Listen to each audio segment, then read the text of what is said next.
Hey guys, tonight you're getting home invasion and betrayal stories, crime disappearances, survival, and moments that never should have happened, all wrapped into one episode.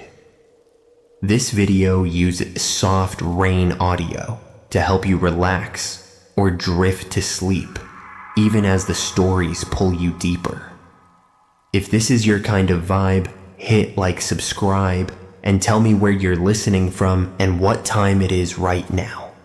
Before we begin, do me one favor, check your door locks. Maybe glance at your camera. Alright, let's start. The rain had begun to fall at first, only a few gentle drops, almost harmless, but then it quietly grew stronger and lasted for hours-long, steady lines of water, blurring the streets and swallowing every sound. And in the darkness in Cheshire, Connecticut, in 2007, a family was about to face a nightmare that would shake the entire nation. In the quiet upscale town of Cheshire, the Pettit family lived a life that looked like the American dream, residing in a spacious 2-story villa surrounded by lush green lawns. William Pettit was a respected endocrinologist at the local hospital, while his wife of 22 years, Jennifer, served as a director of nursing at a nearby health center. They had raised 2 daughters, 17-year-old Haley, who was a star athlete bound for college, and 11-year-old Michaela, a bright spirit who loved cooking. Their home was a sanctuary of peace filled with warmth and laughter, unaware that it was being watched from the shadows. On the evening of July 22, 2007, the atmosphere inside the Pettit home was calm and routine, with William and Jennifer unwinding on the sofa while Michaela asked to make a quick trip to the grocery store. Michaela, proudly calling herself the little chef of the family, wanted to pick up ingredients to prepare a special Italian dinner of pasta and toast for everyone. Jennifer drove her daughter to the local supermarket, unaware that as they walked the aisles, a stranger was tracking their every move, fixated on them. This man followed them all the way back to their house, marking the location for a plan he was already hatching with an accomplice. By the time night truly settled in, the family had finished their meal and retired to their rooms, leaving William downstairs on the sofa, where he eventually drifted into a deep sleep. But the silence of the suburban night was shattered around 3 a.m. when 2 intruders slipped into the home and immediately targeted the sleeping father. One of the men, wielding a baseball bat he had found in the basement, struck William over the head. Multiple times, the blows so severe that blood began to pour from his injuries immediately. Dazed and barely conscious, William was bound by his hands and feet while the intruders demanded to know where the safe was, though the family did not own one. The intruders, Joshua Komisarjevsky and Stephen Hayes, were career criminals who had met in a halfway house and decided that this home would be their target for a quick score. After tying William to a pole in the basement and throwing a blanket over him, they moved upstairs to take control of Jennifer and the 2 girls. For hours, the family was held hostage in their own home, separated into different rooms and bound to their beds, while the men ransacked the property looking for valuables. Down in the basement, William drifted in and out of consciousness, his mind racing with terror, not for himself but for the wife and daughters he could hear moving on the floor above. As morning broke, the intruders realized they hadn't found enough cash, so they devised a plan to force Jennifer to go to the bank and make a large withdrawal. One of the men drove Jennifer to the bank in her own car, ordering her to withdraw $15,000 while threatening the lives of her family if she tried anything. Inside the bank, Jennifer's hands trembled uncontrollably as she faced the teller, but she managed to whisper a desperate plea for help, revealing that her husband and children were being held hostage. The teller, stunned but quick to react, alerted the police immediately, but Jennifer was forced to leave the bank and return to the house of horrors. The police responded by surrounding the perimeter of the Petit property, setting up barricades and waiting for a clear sign of what was happening inside before making their move. They hesitated to storm the building, fearing that a sudden assault might provoke the intruders into harming the hostages, unaware that the situation inside was already spiraling out of control. Back inside the house, the atmosphere shifted from a robbery to something far darker as the intruders grew increasingly agitated and violent toward the captive women. While the police waited outside, William managed to adrenaline fuel his way out of his bindings in the basement, driven by a desperate need to save his family. William stumbled out of the basement door and ran to a neighbor's house, bloodied and barely able to stand, collapsing just as he tried to explain the horror unfolding next door. But inside the house, the intruders realized that William had escaped, and panic set in, leading them to make a final brutal decision to destroy all evidence. In a chaotic frenzy, they doused the interior of the home, including the living room and the bedrooms, where the girls were tied with gasoline they had purchased earlier. They ignited the fuel, and within seconds, the beautiful villa was engulfed in a roaring inferno that lit up the morning sky. As the fire ripped through the structure, the two men attempted to flee the scene in the family's car, speeding away from the burning house just as police closed in. Officers rammed the getaway vehicle with their patrol cars, forcing it to crash into a barricade and pulling the two men from the wreckage to arrest them on the spot. But for the three women inside the house, help had arrived too late, as the flames and smoke had already done their terrible work. Firefighters fought desperately to control the blaze, but when they finally entered the charred remains, they found a scene of absolute devastation. Jennifer's body was found in the living room, having been strangled before the fire took hold, while 17-year-old Haley was found near the top of the stairs, having managed to free herself before succumbing to the smoke. In the bedroom, 11-year-old Michaela was found still tied to her bed, her life taken by the smoke and the flames in a moment of unimaginable cruelty. The community of Cheshire was plunged into shock and grief as news spread that the kind nurse and her two bright daughters were gone.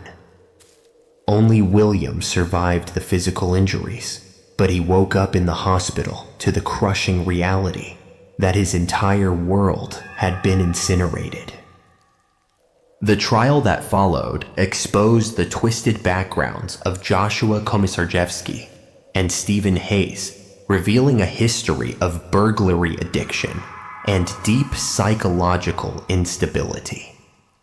Stephen Hayes was tried first, facing 17 charges, including murder and arson, and his defense team could do little against the mountain of evidence.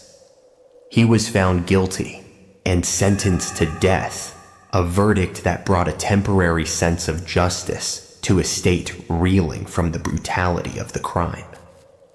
Joshua's trial followed a year later, where his lawyers tried to paint him as a follower, manipulated by Hayes, but the jury saw through the facade. During Joshua's trial, the court heard chilling details about his obsession with breaking into homes and his lack of remorse, leading to a guilty verdict and another death sentence.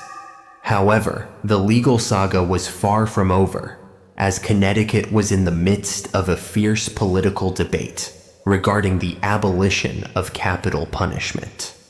In 2015, the state Supreme Court ruled to abolish the death penalty, a decision that commuted the sentences of both men to life in prison without the possibility of parole.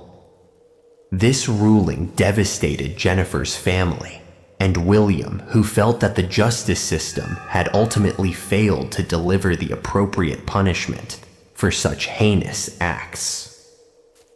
William Pettit, having lost everything, channeled his grief into action, leaving his medical career to focus on charitable foundations established in memory of his wife and daughters. The Cheshire's Lights of Hope event began as a way to bring light to the dark town and grew into a massive fundraiser supporting local families and scholarships. He eventually found love again, remarrying and starting a new family, proving that life could continue even after the most profound loss. He later entered politics, winning a seat in the Connecticut House of Representatives, using his platform to advocate for victims and their families.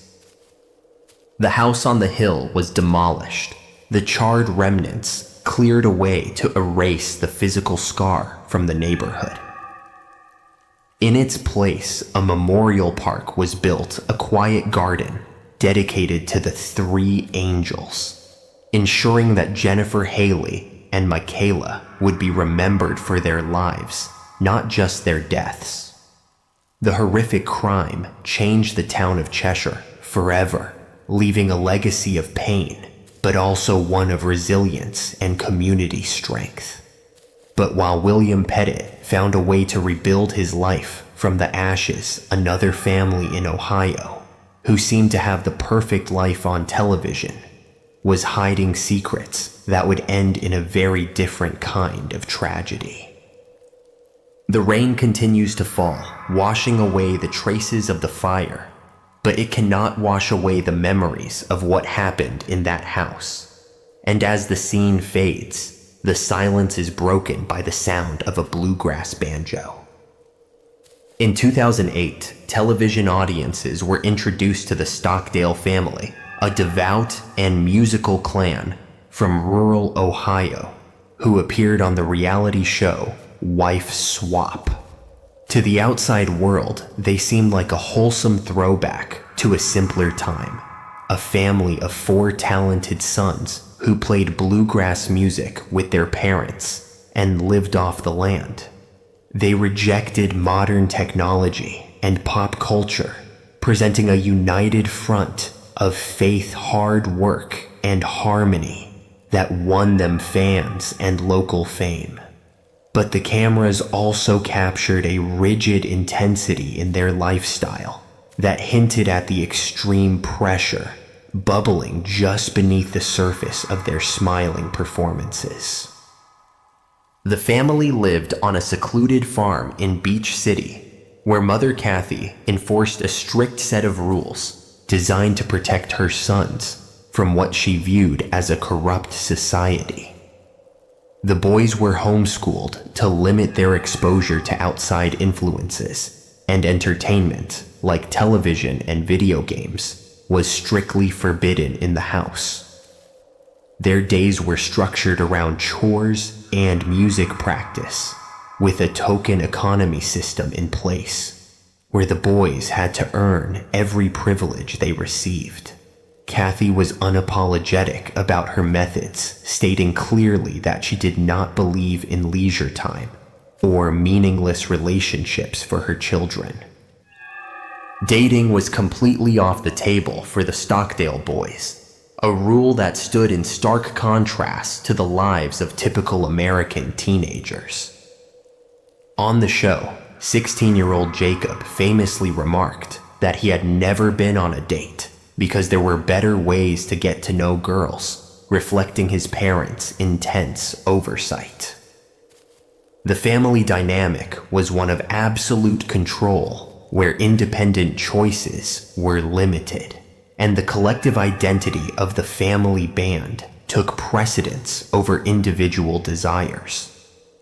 It was an environment designed to cultivate high moral character, but it also created a world where the boys had little room to breathe or explore who they were.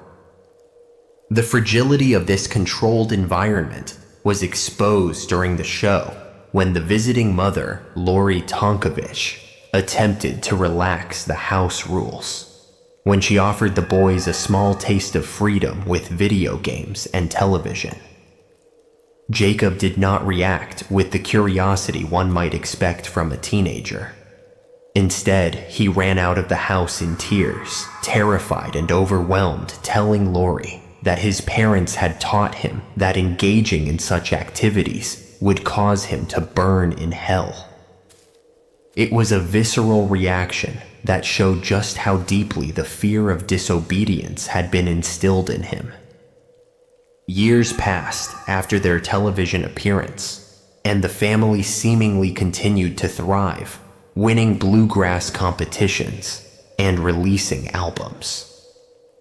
The two eldest sons, Calvin and Charles, eventually moved away to pursue education and careers, leaving the farm and the immediate grip of the daily routine. However, Jacob and the youngest son, James, remained close to home, continuing to perform with their father, Tim, and maintaining the family business. To the public and their fans, they were still the Stockdale Family Band, a symbol of traditional values and musical excellence, with no outward signs of the violence that was to come. On June 15, 2017, the music stopped abruptly at the farm on Dolphin Street, replaced by a chilling series of events that began with a silent phone call. At 4:36 in the afternoon, the sheriff's office received a 911 hang-up call from the residents, a signal that something was wrong at a home that had never known police trouble. Deputies were dispatched immediately to the rural property, unaware that they were walking into a crime scene that would shock the entire community. As they approached the open front door of the farmhouse, a single gunshot rang out from inside, signaling the final act of a tragedy. The officers entered the home cautiously and discovered 25-year-old Jacob lying on the floor just inside the entrance. He had turned a 20-gauge shotgun on himself, inflicting a massive and catastrophic wound to his head, yet he was still breathing. The deputies moved quickly to secure the scene, but as they searched the rest of the house, they found that Jacob was not the only victim of the violence. Upstairs, the reality of the afternoon's horror became clear as they located the bodies of the family matriarch and the youngest son, lifeless and beyond help. In the bathroom, they found 54-year-old Kathy Stockdale, the woman who had dedicated her life to shielding her sons from the world. Near a door, they discovered 21-year-old James, the vibrant and fun-loving bassist of the family band. Both had been shot and killed by Jacob before he turned the weapon on himself, an act of annihilation that defied all explanation. The wholesome image of the Bluegrass family was shattered in an instant, replaced by the grim reality of a double murder-suicide attempt that left the survivors reeling. The father, Tim, was not home at the time of the shootings, having been out working as he did every day. He returned to find his life dismantled, his wife and youngest son dead, and his other son critically injured and responsible for the carnage. In a display of profound faith and resilience, the surviving family members, including the older brothers, released a statement almost immediately. They expressed their heartbreak, but also stated clearly that they loved Jacob and forgave him a reaction that stunned a public looking for anger and vengeance. Jacob was rushed to a hospital in Cleveland where trauma surgeons worked to save his life, despite the severity of his self-inflicted injury. He survived, but the damage was extensive, requiring reconstructive surgeries and leaving him with metal fragments permanently lodged in his brain. He lost sight in one eye and spent months recovering, during which time he was unable to communicate or explain his actions. The legal system had to wait as doctors worked to repair his body, leaving the question of why hanging over the case like a dark cloud. For over a year, Jacob remained in medical and then psychiatric care, as his defense team argued that the brain damage and his mental state rendered him incompetent to stand trial. He was held at a secure behavioral health hospital, where he mostly remained silent during court hearings, sitting like a statue while lawyers debated his fate. At one point, his attorneys entered a plea of not guilty by reason of insanity, suggesting that a severe mental defect had driven him to kill the people he was closest to. During his confinement, he even attempted to escape the facility twice, once by hiding in a stack of books. The legal process was further delayed by the global pandemic, which restricted access to the facility and forced hearings to be conducted remotely. However, a turning point came when a court-appointed psychologist, Dr. Arcangela Wood, was finally able to evaluate Jacob in person. After a thorough assessment, she concluded that despite his injuries and silence, Jacob had been clinically sane at the time of the murders. This finding effectively dismantled the insanity defense, forcing the legal team to pivot and face the consequences of the crime directly. In April 2021, nearly 4 years after the tragedy, Jacob Stockdale appeared in court to finally answer for his actions. He withdrew his previous pleas and pleaded guilty to 2 counts of murder, accepting responsibility for the deaths of his mother and brother. The plea deal allowed him to avoid a trial that would have forced his grieving father and brothers to testify about the horrors of that day. It was a quiet end to a loud tragedy, with Jacob offering no public explanation for what had driven him to violence. At the sentencing hearing, the remaining Stockdale family members chose not to speak, but a statement was read on their behalf. They spoke of Kathy's dedication to her children and James's joy, lamenting the loss of their encouraging words and comforting hugs. They reiterated their love for Jacob, asking the judge for leniency and expressing gratitude that he had survived his suicide attempt. It was a testament to their bond that even after such a betrayal, they sought mercy for the one who had caused them so much pain. The judge sentenced Jacob to 15 years in prison for each murder to be served consecutively, totaling a 30-year sentence. If he serves the full term, he will be nearly 60 years old by the time he is eligible for release.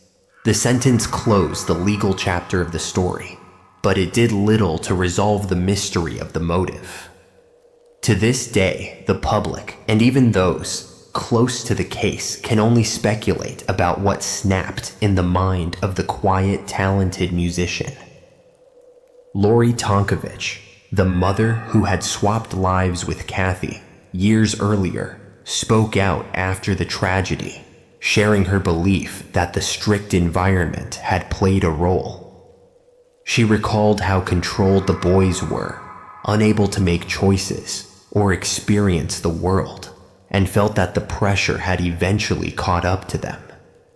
She believed that the lack of free will and the intense religious fear instilled in them had created a pressure cooker that finally exploded.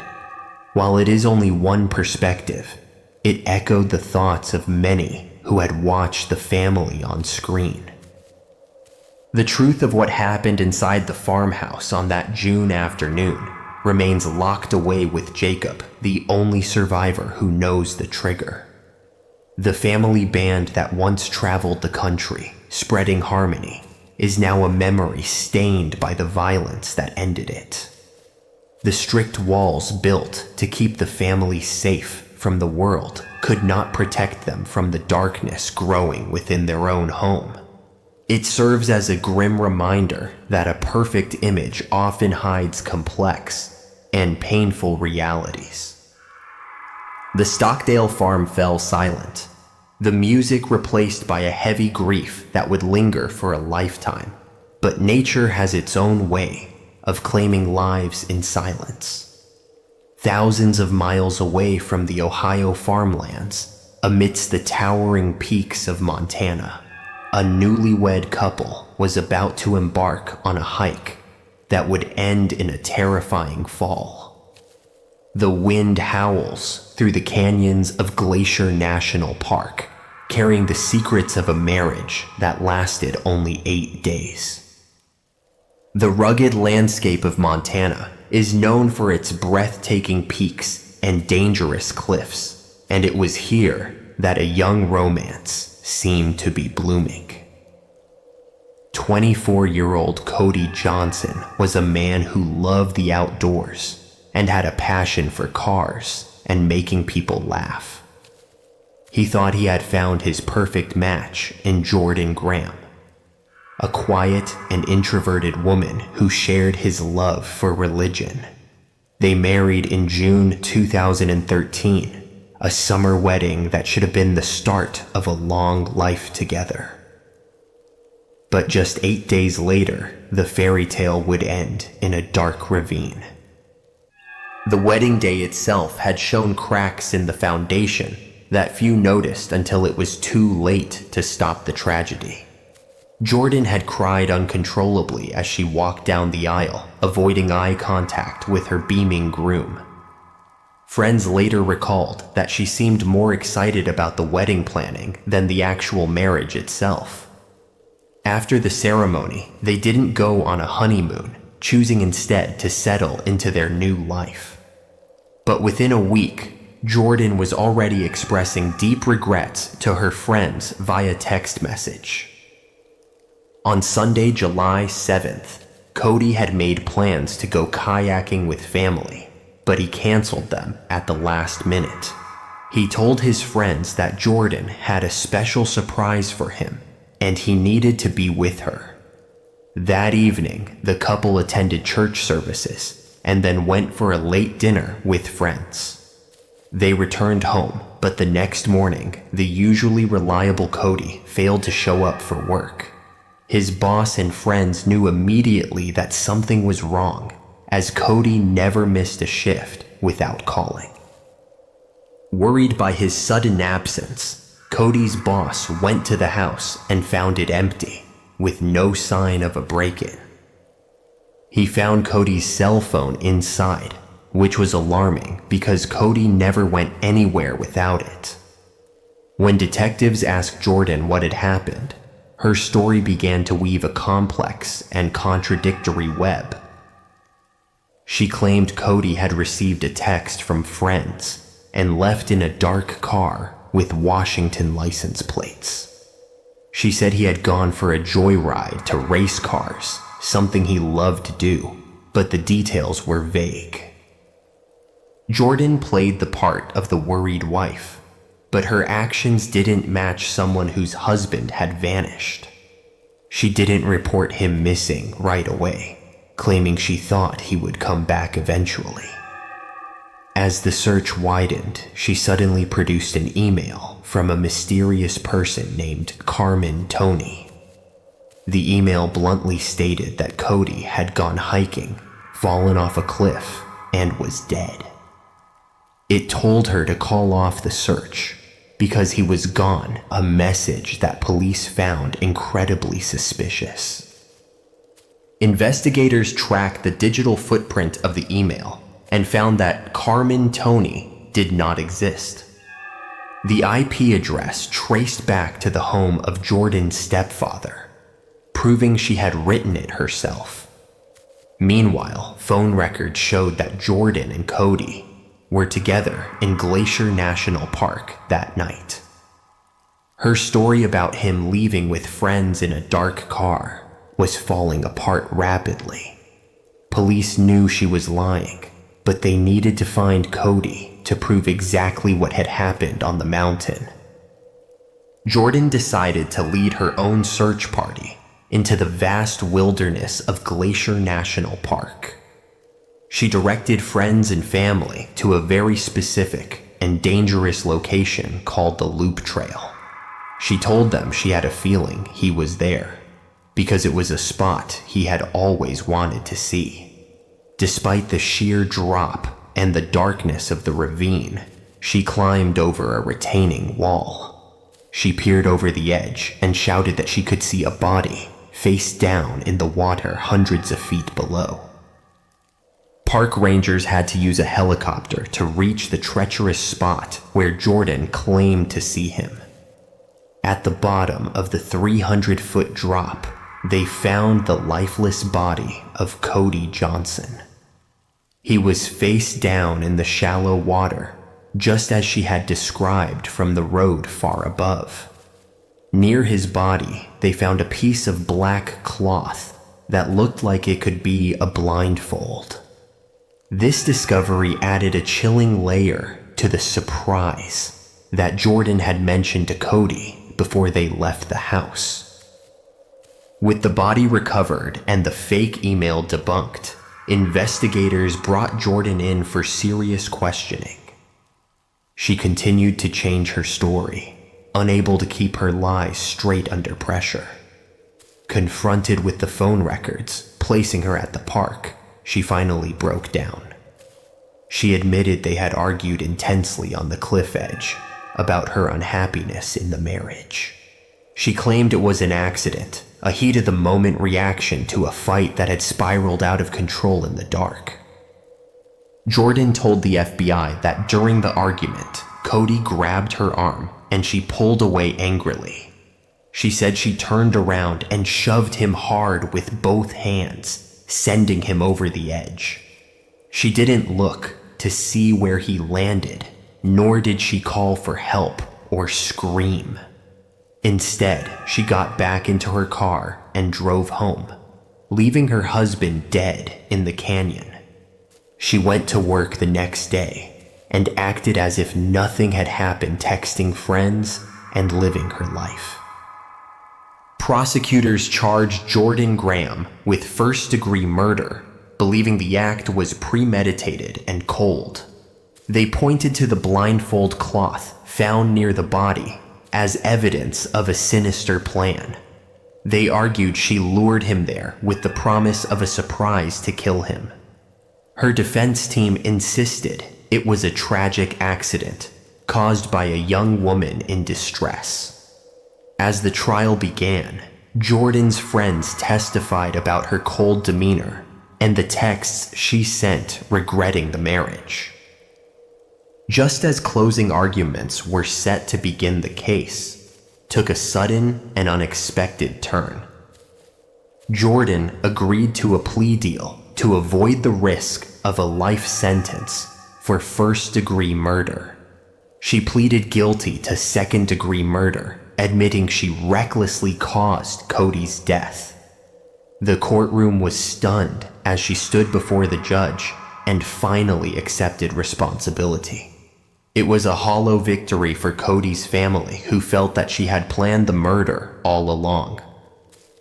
The judge sentenced Jordan Graham to 30 years in federal prison without the possibility of parole. During the sentencing, the judge noted her lack of remorse and the calculated lies she told. He stated that she had the opportunity to save him or call for help, but chose not to. Jordan later tried to withdraw her guilty plea, claiming she had been pressured. The court denied her request, ensuring she would spend decades behind bars for the push that ended a life. Cody's mother and friends were left with a heavy grief that was compounded by the ultimate betrayal. They simply could not understand how someone could kill a person who loved them so deeply.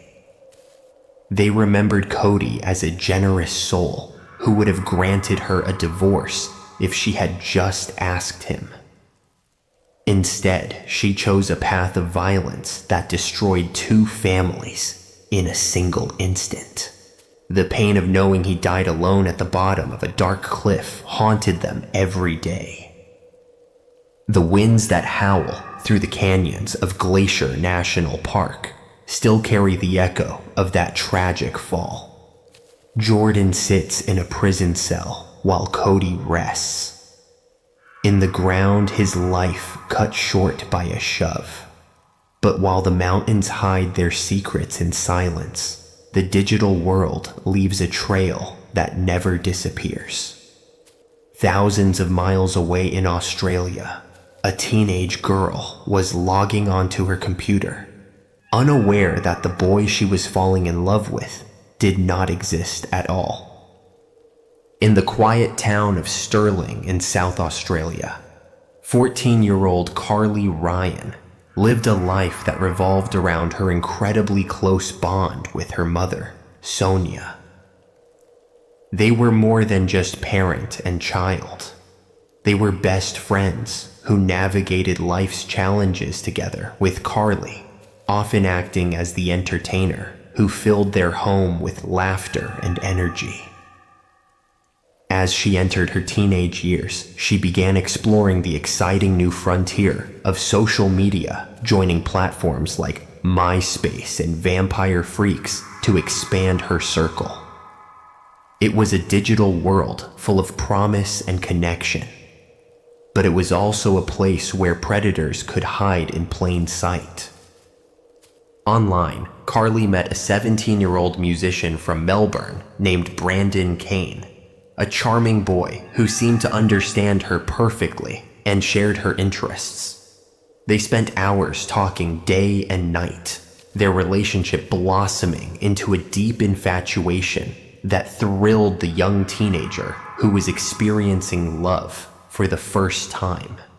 Brandon's father, a man named Shane, also entered the picture online, frequently chatting with Carly and seemingly approving of the young couple's romance. For Carly, who had grown up without her father, Shane's attention filled a painful void, and she began to trust him just as much as she trusted the boy she believed she loved. The digital relationship crossed into reality when Brandon canceled a visit for Carly's 15th birthday, but suggested his father Shane come instead to drop off a gift. Shane arrived at their home dressed in a security uniform, presenting himself as a polite and protective figure who wanted to meet the family of the girl his son adored. Sonia welcomed him into their home, believing that this man was the father figure her daughter had been craving, and she allowed him to stay for the party.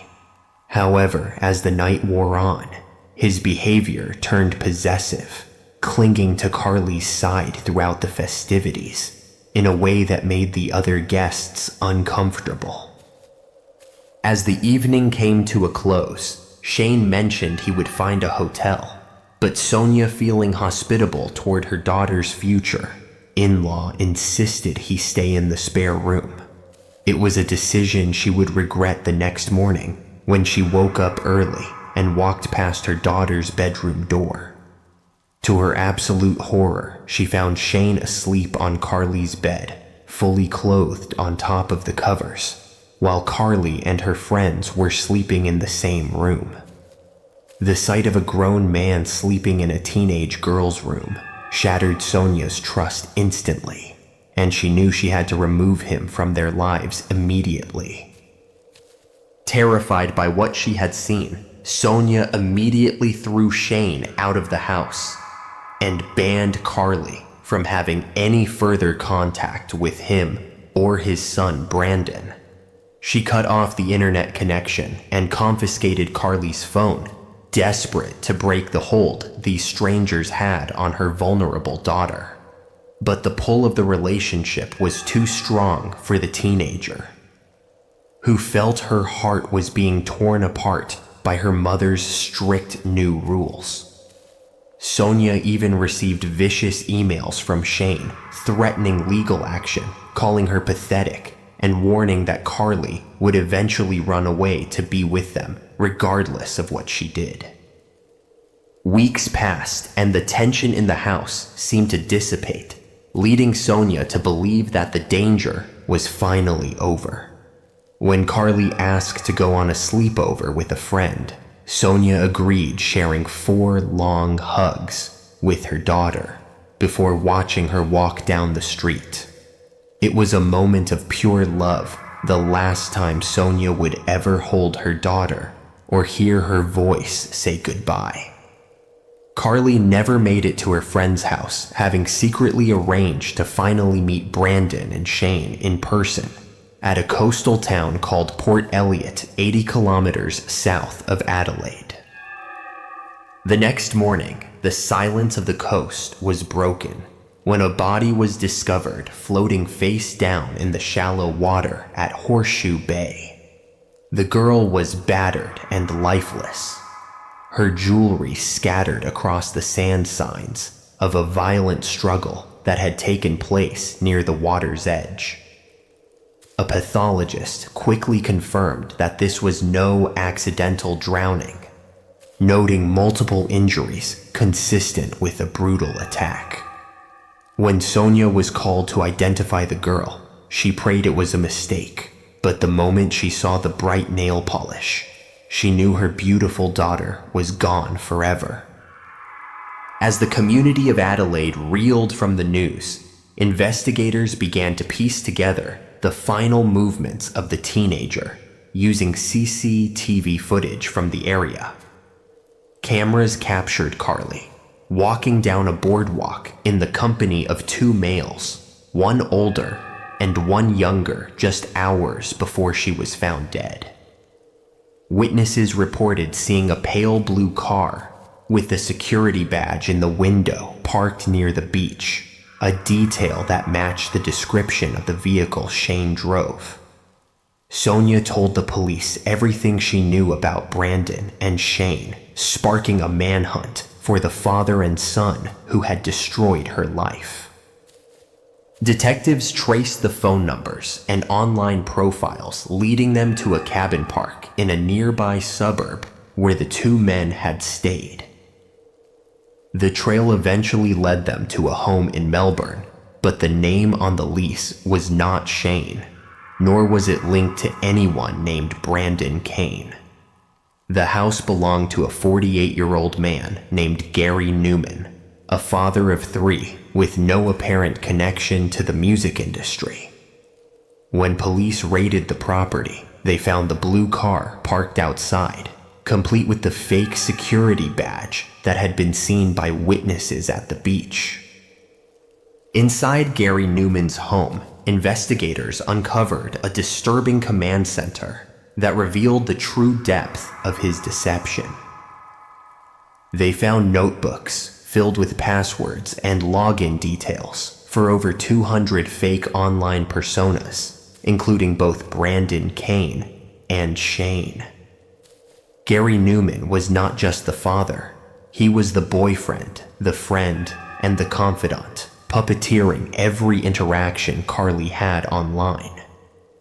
The teenage boy who had appeared as Brandon was actually Gary's own son, whom he had manipulated into playing the role to lure Carly into his trap. The evidence collected from the computer painted a picture of a predatory obsession that had lasted for 18 months. Gary had used the Brandon persona to groom Carly, isolating her from her friends and making her dependent on his validation. He had used the Shane persona to infiltrate her family, gaining her mother's trust to get closer to his target. It was a sophisticated and cruel game of cat and mouse, where Gary controlled every piece of the board, leaving Carly with no way to escape his influence. On the day of the murder, Gary had driven his son and Carly to the beach, where the fantasy finally collapsed into violence. When Carly rejected Gary's advances, realizing the situation was not what she had been promised, his obsession turned into a murderous rage. Forensic analysis showed that Carly had fought for her life on the sand for at least 30 minutes, a terrifying ordeal of resistance against a much larger man. Gary had pinned her down and smothered her face into the sand, suffocating her before leaving her body to wash away in the tide. Gary Newman was arrested and charged with murder while his son faced charges for assisting him, though his identity remains protected. During the trial, Gary attempted to plead guilty to manslaughter, claiming it was an accident, but the prosecution rejected his plea. He sat in the dock listening as witnesses described his grossly perverted plans to deceive and destroy a young girl. His own son testified against him, describing how Gary had bragged about the bruises on his hands after the attack, treating the murder as a victory. The jury needed only a few hours to see through Gary's lies, returning a unanimous verdict of guilty for the murder of Carly Ryan. The judge sentenced him to life in prison with a non-parole period of 29 years, condemning him for his cruelty and manipulation. The judge noted that Gary was a predator who had hunted a child using the anonymity of the internet to bypass her defenses. Gary's son was acquitted of the murder charge, the court recognizing that he too had been a victim of his father's controlling and abusive nature.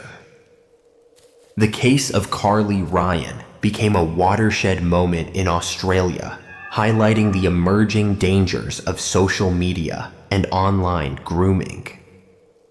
It was the first time an online predator had been convicted of murder in the country, waking parents up to the reality that the internet was not a playground. Sonia Ryan refused to let her daughter become just another statistic, channeling her unimaginable grief into a crusade to change the laws. She founded the Carly Ryan Foundation, dedicating her life to educating families about internet safety and healthy relationships. Her tireless advocacy led to the creation of Carly's Law, a groundbreaking piece of legislation that gave police new powers to intervene. The law made it a crime for adults to lie about their age to minors online for the purpose of grooming, allowing authorities to act before a child is harmed.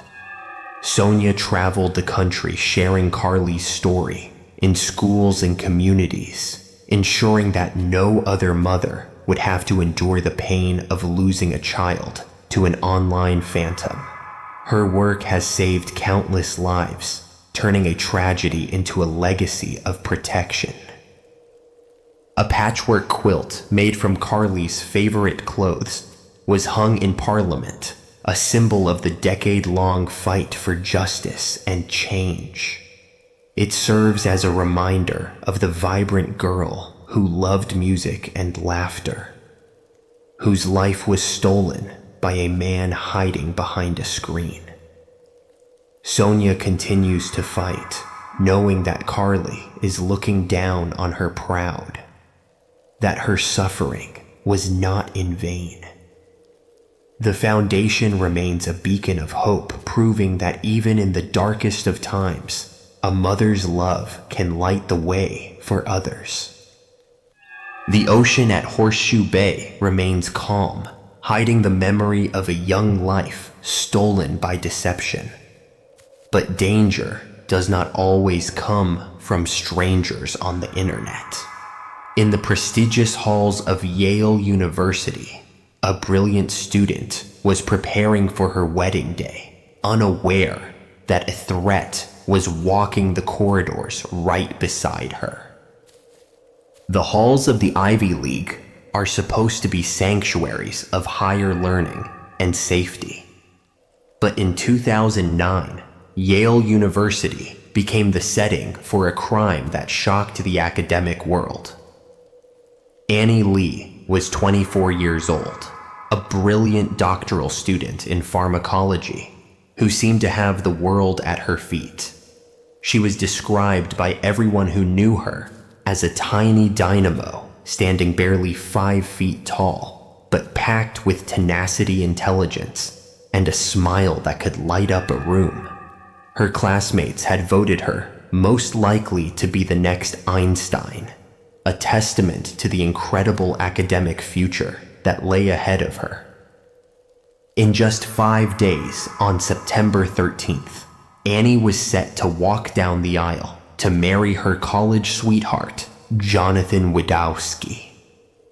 The couple had met at the University of Rochester and had been inseparable ever since navigating a long-distance relationship, while Jonathan studied at Columbia and Annie worked at Yale. The wedding planning was complete down to the weather patterns she had obsessively checked to ensure a perfect day, and guests were already beginning to travel for the celebration. It was supposed to be the happiest week of her life, a culmination of years of love and hard work coming together. On the morning of September 8th, Annie left her apartment and took the Yale Transit bus to her office, following the same routine she did every day. She walked into the secure research building at 10 Amistad Street, swiping her key card to enter the heavy doors, ready to finish up a few experiments before her wedding leave began. Cameras captured her walking in at 10 in the morning, carrying a bag and looking completely normal with no sign of distress or fear. What the cameras did not capture, and what nobody could explain later, was Annie Le ever walking back out of those doors. When night fell and Annie failed to return home, her roommates felt a cold spike of panic, knowing it was entirely out of character for the conscientious student to go silent. She was the type of person who always let someone know her plans, especially with the wedding so close and so many details to finalize. By 9 o'clock that evening, her friends contacted the police, sparking a search that initially focused on the possibility of a runaway bride or a medical emergency. Officers arrived at her office and found her purse, cell phone, and wallet still sitting on her desk untouched and waiting for her return. The building at 10 Amistad Street was a fortress of modern security, requiring key cards for entry and monitoring movement between floors and labs. It seemed impossible that someone could vanish from such a tightly controlled environment without leaving a digital footprint or being seen by a witness. Police combed through the facility, checking every hallway and room, but there was no sign of a struggle and no sign of Annie. The only anomaly that day had been a fire alarm that went off at 12:50 in the afternoon, causing the entire building to evacuate. Yet even in the crowd of exiting staff, no one recalled seeing her. As the search intensified, a lab technician named Raymond Clark III came forward to tell authorities that he had seen Annie leaving the lab just before the fire alarm sounded. Ray was a fixture in the basement labs, known for being somewhat controlling about the cleanliness of the animal cages and the protocols of the workspace. His statement gave police a potential timeline, suggesting she had left the building and perhaps disappeared on the streets of New Haven. But when detectives reviewed the 70 security cameras covering the area, they found absolutely no footage of Annie leaving the building at any time. The realization that Annie was likely still inside the building turned the investigation into a frantic hunt for a person who had seemingly dissolved into the walls. Her fiancé, Jonathan, was cleared of any suspicion, quickly his heartbreak evident as he helped in the search for the woman he was supposed to marry in days. The FBI joined the case, bringing in sophisticated forensic tools to scour the basement labs where Annie conducted her research. It was in room G13 that they found the first dark clue, a tiny, almost invisible drop of blood on a shelving unit that suggested something violent had occurred. The discovery of the blood changed everything, transforming a missing person case into a potential crime scene investigation within the prestigious university. Officers began lifting ceiling tiles in the basement hallway, looking for anything that might have been hidden in the infrastructure of the building.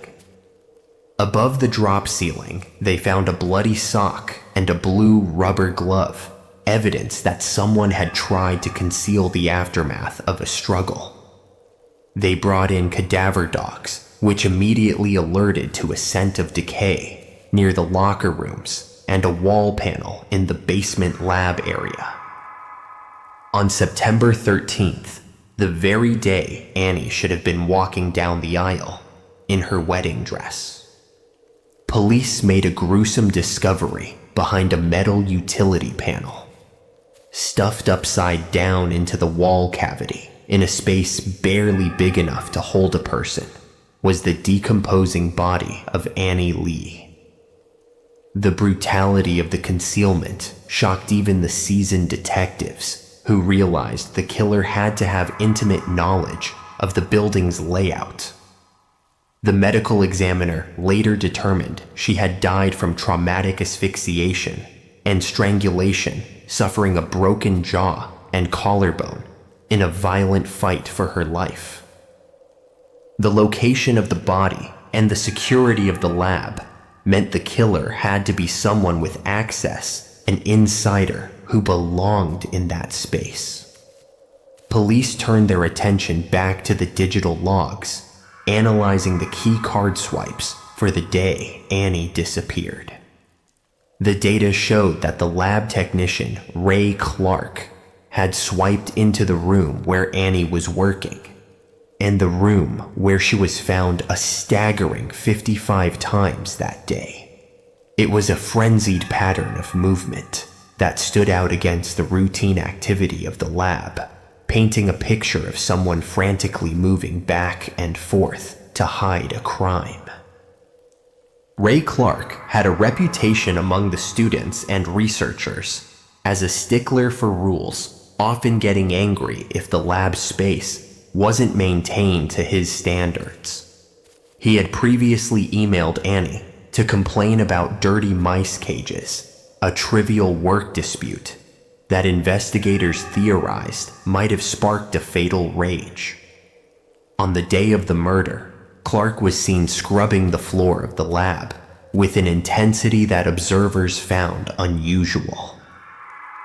Police also noticed scratches on his face and arms, defensive wounds that he tried to explain away by claiming his cat had scratched him during play. Detectives followed Clark for days, watching his every move as they waited for the forensic results to come back from the lab. They needed a direct link to tie him to the crime scene beyond just his presence in the building. That link came in the form of a green pen found underneath Annie's body, inside the wall, a pen that Clark had used to sign into work that morning. DNA tests on the bloody sock found in the ceiling and the lab coat Clark had been wearing confirmed a match. The blood belonged to Annie, and the DNA profile mixed with it belonged to Ray Clark. Police tracked Clark to a motel in Cromwell, Connecticut, where he was staying with his father, perhaps trying to lay low as the media storm swirled. FBI agents raided the room, arresting the 24-year-old technician and leading him out in handcuffs as the prime suspect in the murder. The arrest brought a wave of relief to the Yale community, which had been terrified that a killer was roaming their campus. But for Annie's family and her fiancé, it brought no comfort, only the harsh confirmation that a colleague had taken her life days before her wedding. The investigation pieced together a timeline that suggested a sudden explosive encounter in the basement lab. Authorities believed Clark attacked Annie, strangled her, and then broke her bones to force her small body into the wall cavity. He had then gone about his day, clocking out and even playing in a softball game, acting as if nothing had happened. He had tried to clean up the scene, hiding her clothes and his own bloody scrubs in the ceiling, believing the complex building would keep his secret forever. Ray Clark never offered a public explanation for why he killed Annie Le, leaving the motive a subject of dark speculation.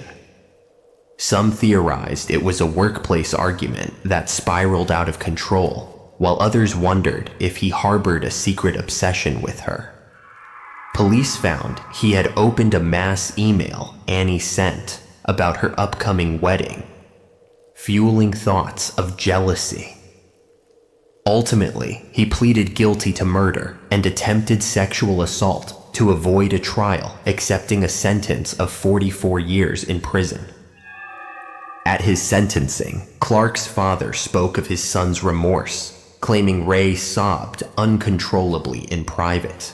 But in court, he offered no words to explain the violence. He will not be eligible for release until he is an old man, nearly 70 years of age. Annie's mother chose not to attend the sentencing, the pain of seeing her daughter's killer too great to bear. The wedding guests, who should have been celebrating a union instead, attended a funeral mourning a brilliant life cut short by a colleague. The murder of Annie Lee remains a haunting reminder of the fragility of safety, even in the most secure and prestigious environments. She is remembered not just as a victim, but as a scholar, a daughter, and a fiancé who had a bright future ahead of her. Her fiancé Jonathan kept the wedding ring she was meant to wear, a symbol of the promise that was stolen from them. The halls of the Amistad building eventually returned to the quiet hum of research, but the shadow of what happened in the basement lingers. While the Yale campus tried to heal from the shock of a workplace murder, a different kind of tragedy was unfolding in a suburban home in Colorado. A New Year's Eve party that began with celebration and laughter would end with a gunshot and a cover-up that divided a family for years. The snow was falling outside, masking the sounds of a party that had gone terribly wrong, and inside, a husband and wife were about to have their final argument. New Year's Eve is supposed to be a time of renewal and celebration. But in Evans, Colorado, as 2011 turned into 2012, the festivities ended in violence. At a house on Zinfandel Street, the music and laughter of a party were replaced by the frantic lights of emergency vehicles cutting through the dark winter night. 28-year-old Ashley Fallis was being rushed out of her own home on a stretcher, a gunshot wound to her head, ending the night in horror. Her parents, who had just left the party moments before, returned to find police tape surrounding the driveway where they had just said goodbye. Ashley was a vibrant and energetic woman, a respiratory therapist who loved her children deeply, but was struggling under the weight of a difficult year. Her marriage to Tom Fallis, a corrections officer, had been rocky, marked by tensions that often boiled over into arguments about her family. They had 3 children, including a young son with a medical condition that required constant care, adding a layer of relentless stress to their daily lives. On this particular night, the stress was compounded by a roller coaster of emotions involving a pregnancy test that had initially been positive, then negative. The evening had started well enough, with friends and family gathering to ring in the new year, with drinks and dancing in the living room. But as midnight approached, the mood shifted when Ashley wanted to step outside for a cigarette with her family, a simple act that enraged Tom. He became aggressive, shouting at her relatives and demanding they leave his house immediately, effectively ending the celebration on a sour note. Ashley's parents, not wanting to cause a scene, complied and left, leaving their daughter alone in the house with a husband whose temper was already flaring out of control. Inside the master bedroom, the argument continued to escalate, with Tom accusing Ashley of loving her family more than him. According to Tom, he was in the closet changing his clothes when he heard the slide of a gun being racked, and then a sudden, deafening pop. He claimed he rushed out to find Ashley collapsing, a tragic suicide committed in the heat of the moment by a woman he said was unstable. But neighbors told a different story, reporting that they heard shouting and Ashley screaming, "Get off me," just moments before the gun went off. When police arrived, they found Tom distraught, but investigators noted fresh scratches on his chest and neck that looked suspiciously like defensive wounds. Tom explained them away, claiming he had shaved his chest recently and scratched himself due to itching, an explanation that raised eyebrows but wasn't immediately disproven. Despite the odd circumstances and the family's insistence that Ashley would never leave her children, the coroner ruled the death a suicide. The case was closed with shocking speed, leaving Ashley's parents screaming into the void that their daughter had been murdered. For 2 years, the case sat gathering dust, but a determined reporter and Ashley's relentless parents refused to let the truth remain buried. They uncovered a witness named Nick Glover, a neighbor who had been a teenager at the time of the shooting and had heard something chilling. Nick claimed that on the night of the party, he stood under the window and heard Tom confess to his own parents, saying, "I shot my wife." He alleged that he had told a detective this at the time, but the statement had mysteriously vanished from the official police reports. The revelation of the missing witness statement sparked a scandal, leading to allegations of a police cover-up and forcing the department to reopen the investigation. In November 2014, Tom Fallis was arrested in Indiana, where he had moved with the children to start a new life away from the accusations. He was charged with second-degree murder, facing a trial that would finally air the details of that night in a public courtroom. Prosecutors argued that the suicide was physically impossible, given the angle of the wound and the lack of gunpowder residue on Tom's hands.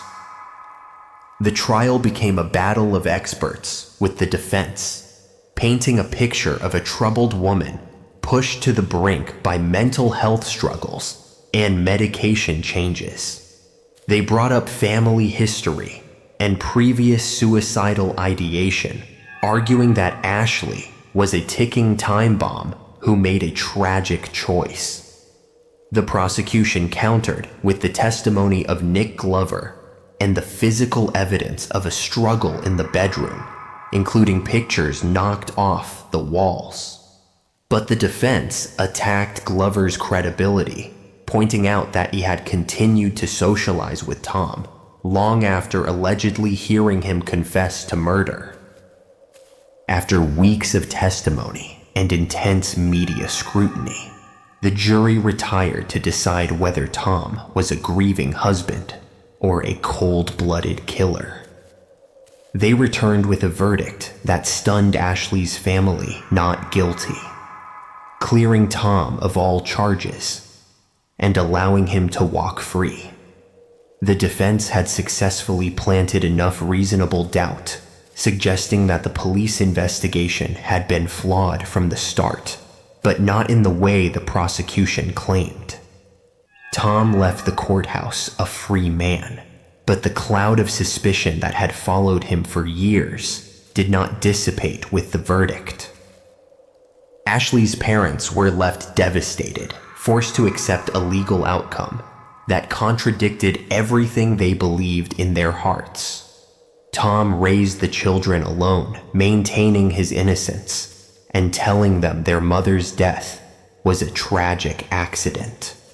The house on Zinfandel Street eventually went quiet, but the echoes of that New Year's Eve continued to haunt those who were there.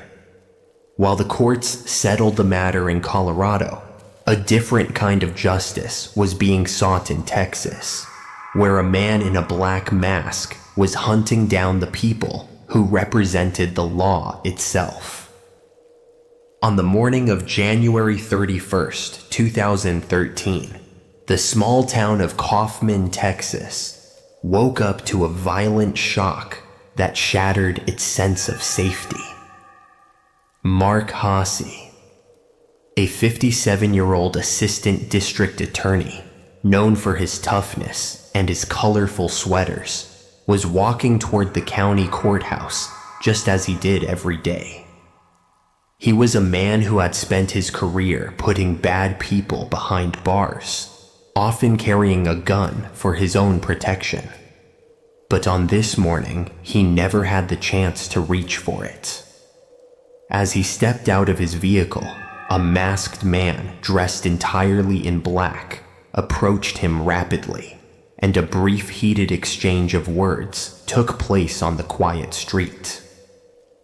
Witnesses watched in horror as the masked figure raised a gun and fired repeatedly, striking Mark 5 times in broad daylight.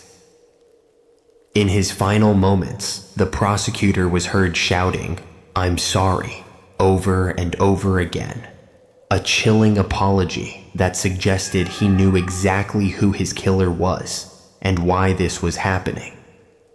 The gunman coolly stepped into a waiting sedan, which sped away from the scene, leaving Mark dying on the pavement just a block away from the sanctuary of the courthouse.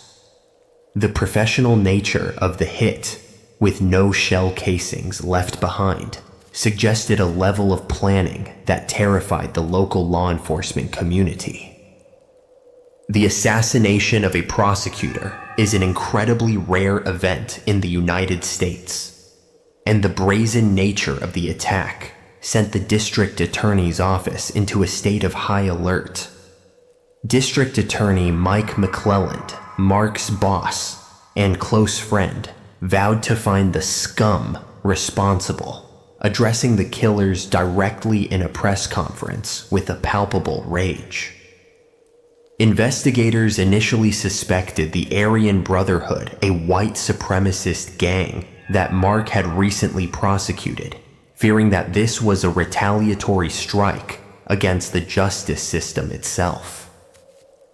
Security was ramped up to unprecedented levels, with deputies escorting staff to work, and Mike McClelland keeping a loaded gun within reach at all times. 2 months passed with no arrests, and the tension in Kaufman County was at a breaking point as Easter weekend approached. Mike and his wife Cynthia were preparing to host a family gathering at their secluded home in Forney, trying to maintain a semblance of normalcy despite the threat hanging over them. But when friends and family couldn't reach them by phone, a sinking feeling of dread led police to their doorstep on March 30th.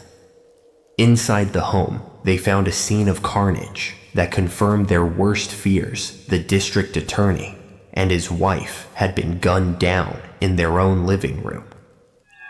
Mike McClelland had been shot 16 times, a level of overkill that spoke of deep personal hatred, while Cynthia had been shot 4 times.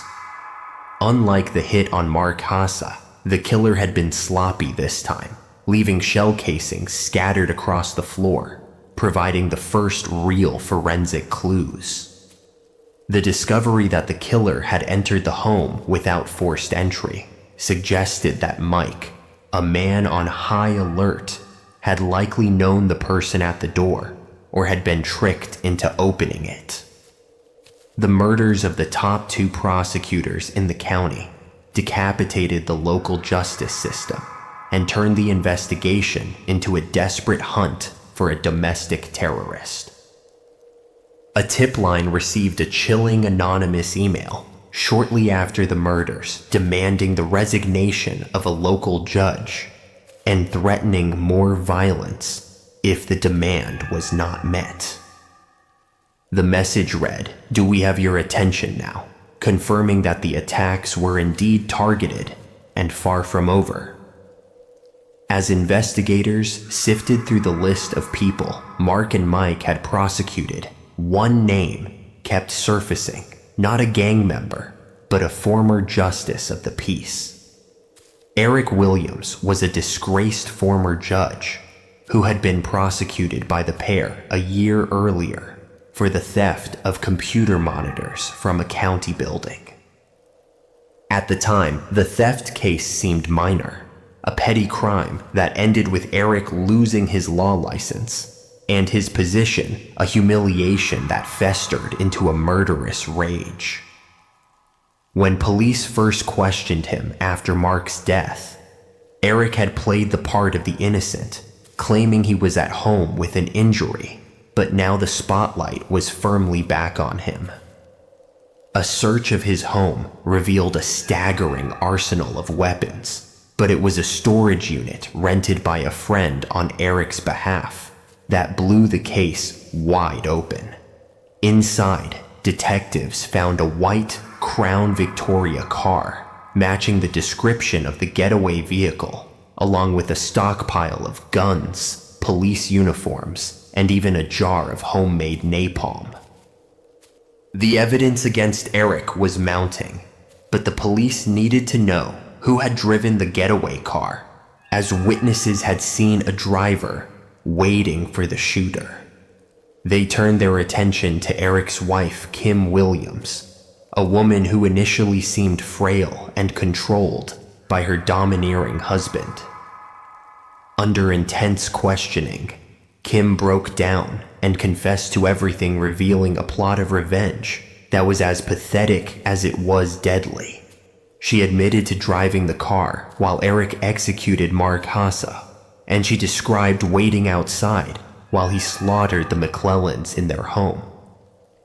Kim told investigators that Eric had dressed as a SWAT officer to trick Mike McClelland into opening the door, exploiting the very fear he had created to gain entry. She led police to Lake Tawakoni, where divers recovered a bag containing the mask Eric had wore to kill Mark and the weapon used in the crimes. Her testimony painted Eric not as a mastermind, but as a petty narcissist, willing to burn down the world because he had been caught stealing office equipment. She stated that Cynthia was merely collateral damage in Eric's war against those he felt had wronged him. The trial of Eric Williams was a spectacle of cold arrogance, with the former judge sitting smugly as the details of his rampage were laid bare. The prosecution described him as a ruthless killing machine who had plotted to wipe out the entire local judiciary to satisfy his grudge. Despite his defense team's efforts, the jury needed little time to convict him of capital murder, sentencing him to death for his crimes. As the verdict was read, Eric remained emotionless, a man who believed he was the smartest person in the room until the very end. Kim Williams pleaded guilty to her role in the murders and was sentenced to 40 years in prison, her cooperation sparing her the death penalty, but not the shame of her participation. The town of Kaufman was left to pick up the pieces, forever scarred by the violence that had erupted from a simple theft case. The memorial for Mike and Cynthia was attended by thousands, a testament to the community they had served, while Mark Hasse was remembered as a dedicated public servant who died doing the job he loved. Eric Williams now sits on death row in Texas, appealing his sentence and claiming brain damage, a final attempt to manipulate the legal system he once served. His story is a terrifying example of how a small grievance can metastasize into a monstrous act of destruction, leaving 3 innocent people dead over a bruised ego. But while Eric Williams sought fame through infamy, another man in Florida was seeking it through a twisted obsession with a global pop star. The rain drums against the roof, washing away the dust of the Texas plains, and as the sound of the gavel fades, it is replaced by the static of a video camera turning on. On September 16, 1996, a maintenance worker at an apartment complex in Hollywood, Florida, noticed a foul odor seeping from beneath the door of a unit. The smell was unmistakable and overpowering, prompting the manager to call the police to conduct a welfare check on the young man living inside. When officers entered the apartment, they were met with a chaotic scene of decay and madness that had been festering for days behind closed doors. On the wall, scrawled in red paint, was a chilling message that read, "The best of me," serving as a grim title for the horror they found on the floor. Lying on the carpet was the decomposing body of 21-year-old Ricardo Lopez, who had taken his own life days earlier with a pistol. But what drew the attention of the investigators was a video camera mounted on a tripod, pointing directly at the body. Inside the apartment, police found a collection of videotapes, neatly labeled and stacked, documenting the final months of Ricardo's life. The tape still in the camera was titled "Last Day," and when detectives pressed play, they realized they were watching a confession to an active murder plot. Ricardo had been born in Uruguay, but moved to the United States as a child, growing up in Georgia before settling in Florida to work for his brother's pest control business. He was described by his family as introverted and socially awkward, a young man who struggled to connect with the world around him. He suffered from Klinefelter syndrome, a genetic condition that left him feeling deeply insecure about his body and his masculinity, fueling a sense of isolation. With no romantic relationships or close friends, he retreated into a fantasy world, fixating on celebrities as a way to feel a connection to someone. In 1993, his fixation found a singular target when he saw a music video by the Icelandic singer Björk. He became instantly obsessed with her, fascinated by her artistic appearance and her voice, viewing her as a muse who could do no wrong. He began collecting every piece of information he could find about her, filling his apartment with posters and writing hundreds of pages in his diary about his love for her. For years, this obsession remained relatively harmless, existing only in the pages of his journals and the quiet confines of his mind. The tone of his obsession shifted violently in 1996 when he read a magazine article revealing that Björk was in a relationship with the musician Goldie. Ricardo was enraged, viewing her relationship as a personal betrayal and a corruption of the purity he had projected onto her. His writings turned from adoration to hatred, filled with racist slurs against her partner and a desire to punish her for breaking his heart. He decided that if he could not have her, he would be the one to change her life forever, describing himself as her angel of death. On his 21st birthday, Ricardo bought a video camera and began recording a video diary to document his art and his plans. Over the course of the year, he recorded nearly 20 hours of footage, speaking directly to the lens as if it were a friend. The tapes captured his descent into a dangerous delusion, where he calmly discussed his intention to kill Björk while showing off his disorganized apartment. He wanted his face and his voice to be the last thing she knew, a permanent mark on her history that she could never erase. Ricardo formulated a plan to send a package to Björk's home in London, a device designed to maim or kill her upon opening.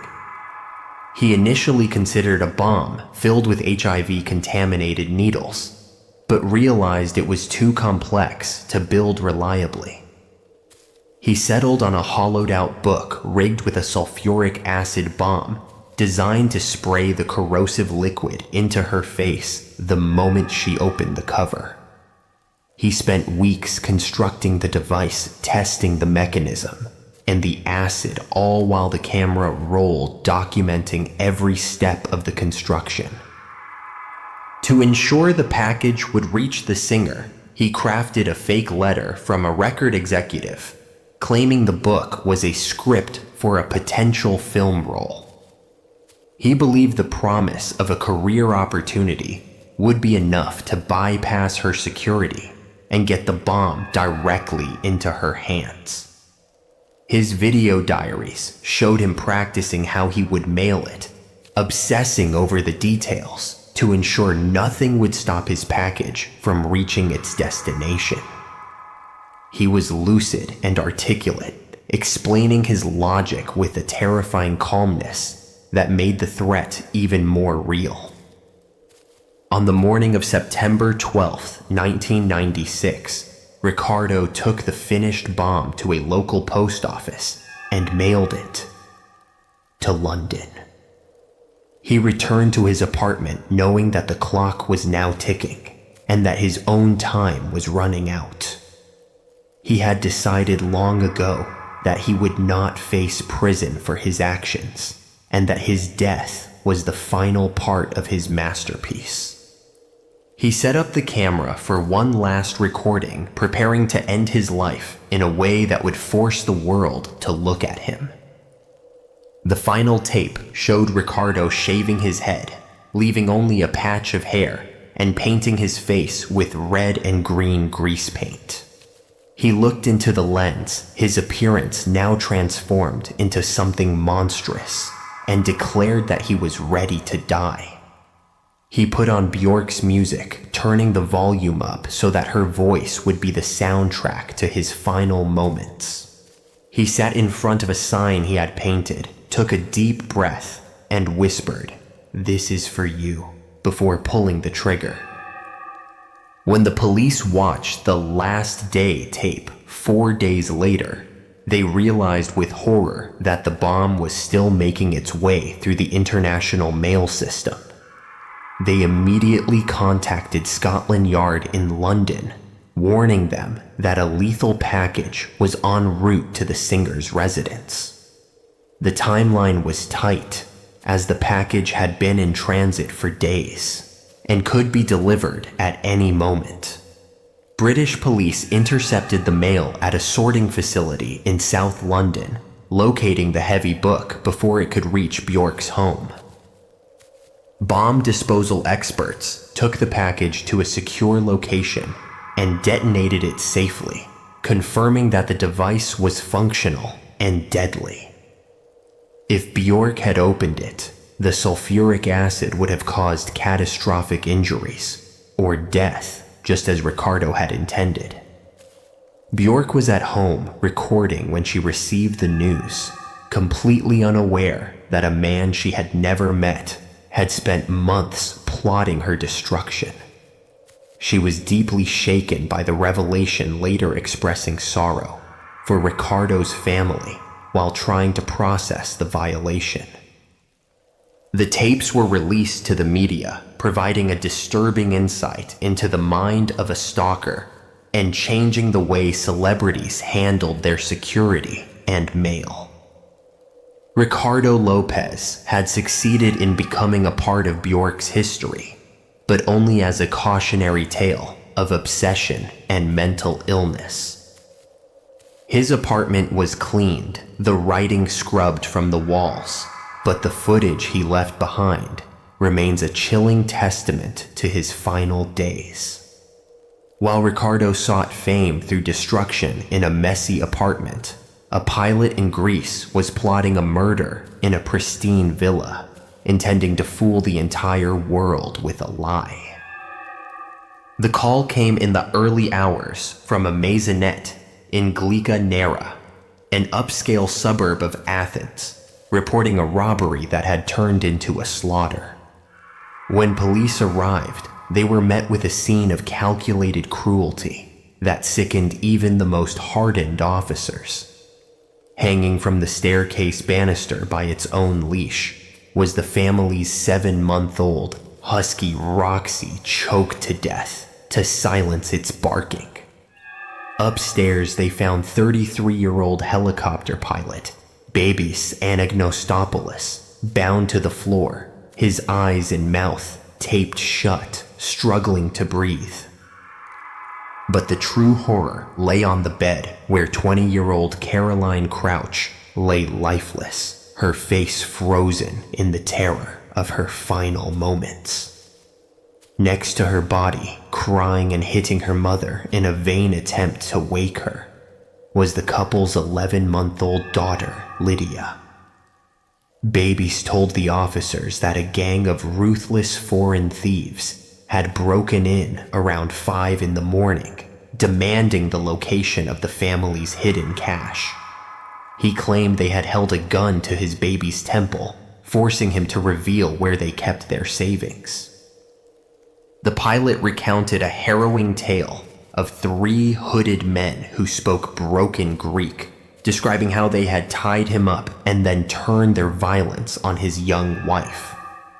He said that despite giving them the 10,000 euros they had in the house, the robbers were unsatisfied and strangled Caroline when she started screaming. The brutality of the story, combined with the image of the handsome grieving widower comforting his motherless child, captivated the nation.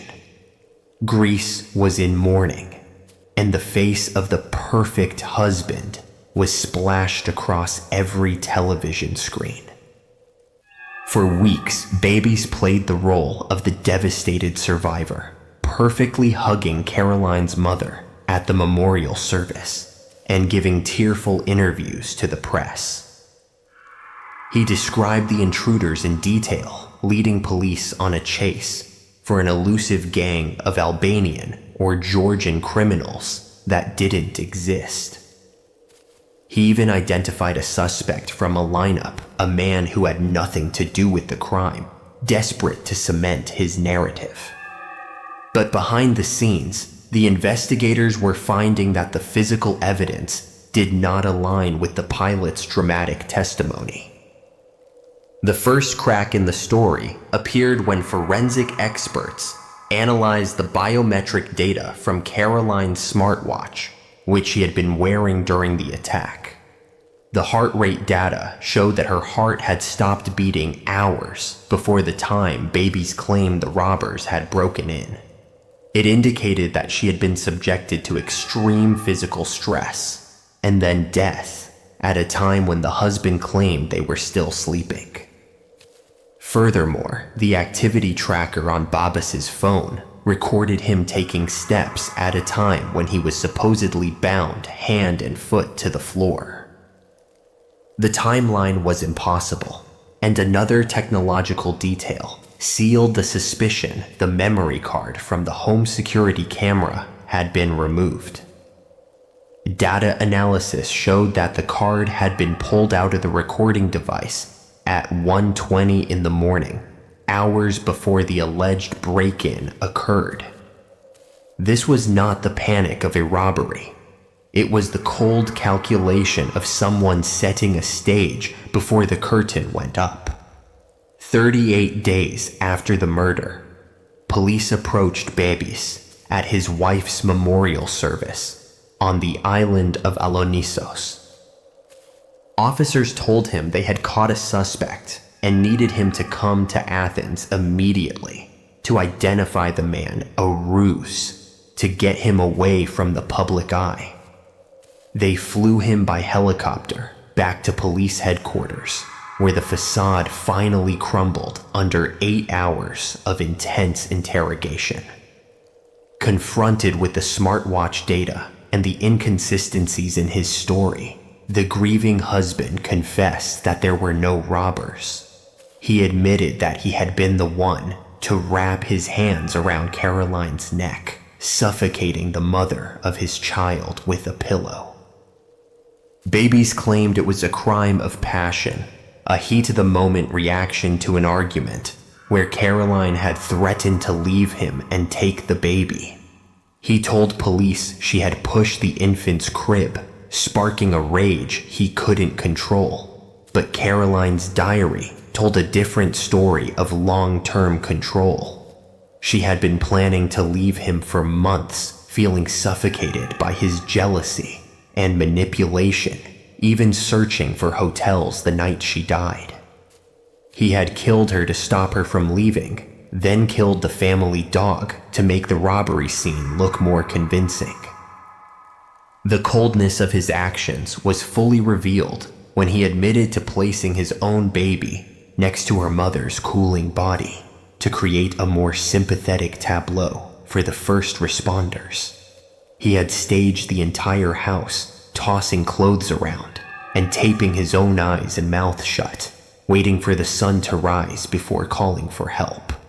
The man who had charmed the media was revealed to be a narcissistic killer who thought he could outsmart the technology on his wrist.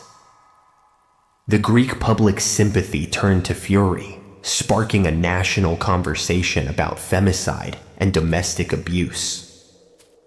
Babis. Anagnostopoulos was charged with premeditated murder and animal abuse, facing a life sentence for the crimes he had tried to pin on strangers. During the trial, his defense tried to argue that he had acted in a blurred state of mind, but the removal of the camera card proved premeditation. He was sentenced to life in prison, plus 11 years for killing the dog, a sentence that ensured he would not walk free for decades. Caroline's parents were granted full custody of little Lydia, taking her back to the island where her mother had grown up. In a final act of erasure, Caroline's father removed the word wife from her headstone, leaving only mother and daughter to define her legacy. The pilot who thought he could fly above the law was grounded by the digital footprint he didn't know he was leaving.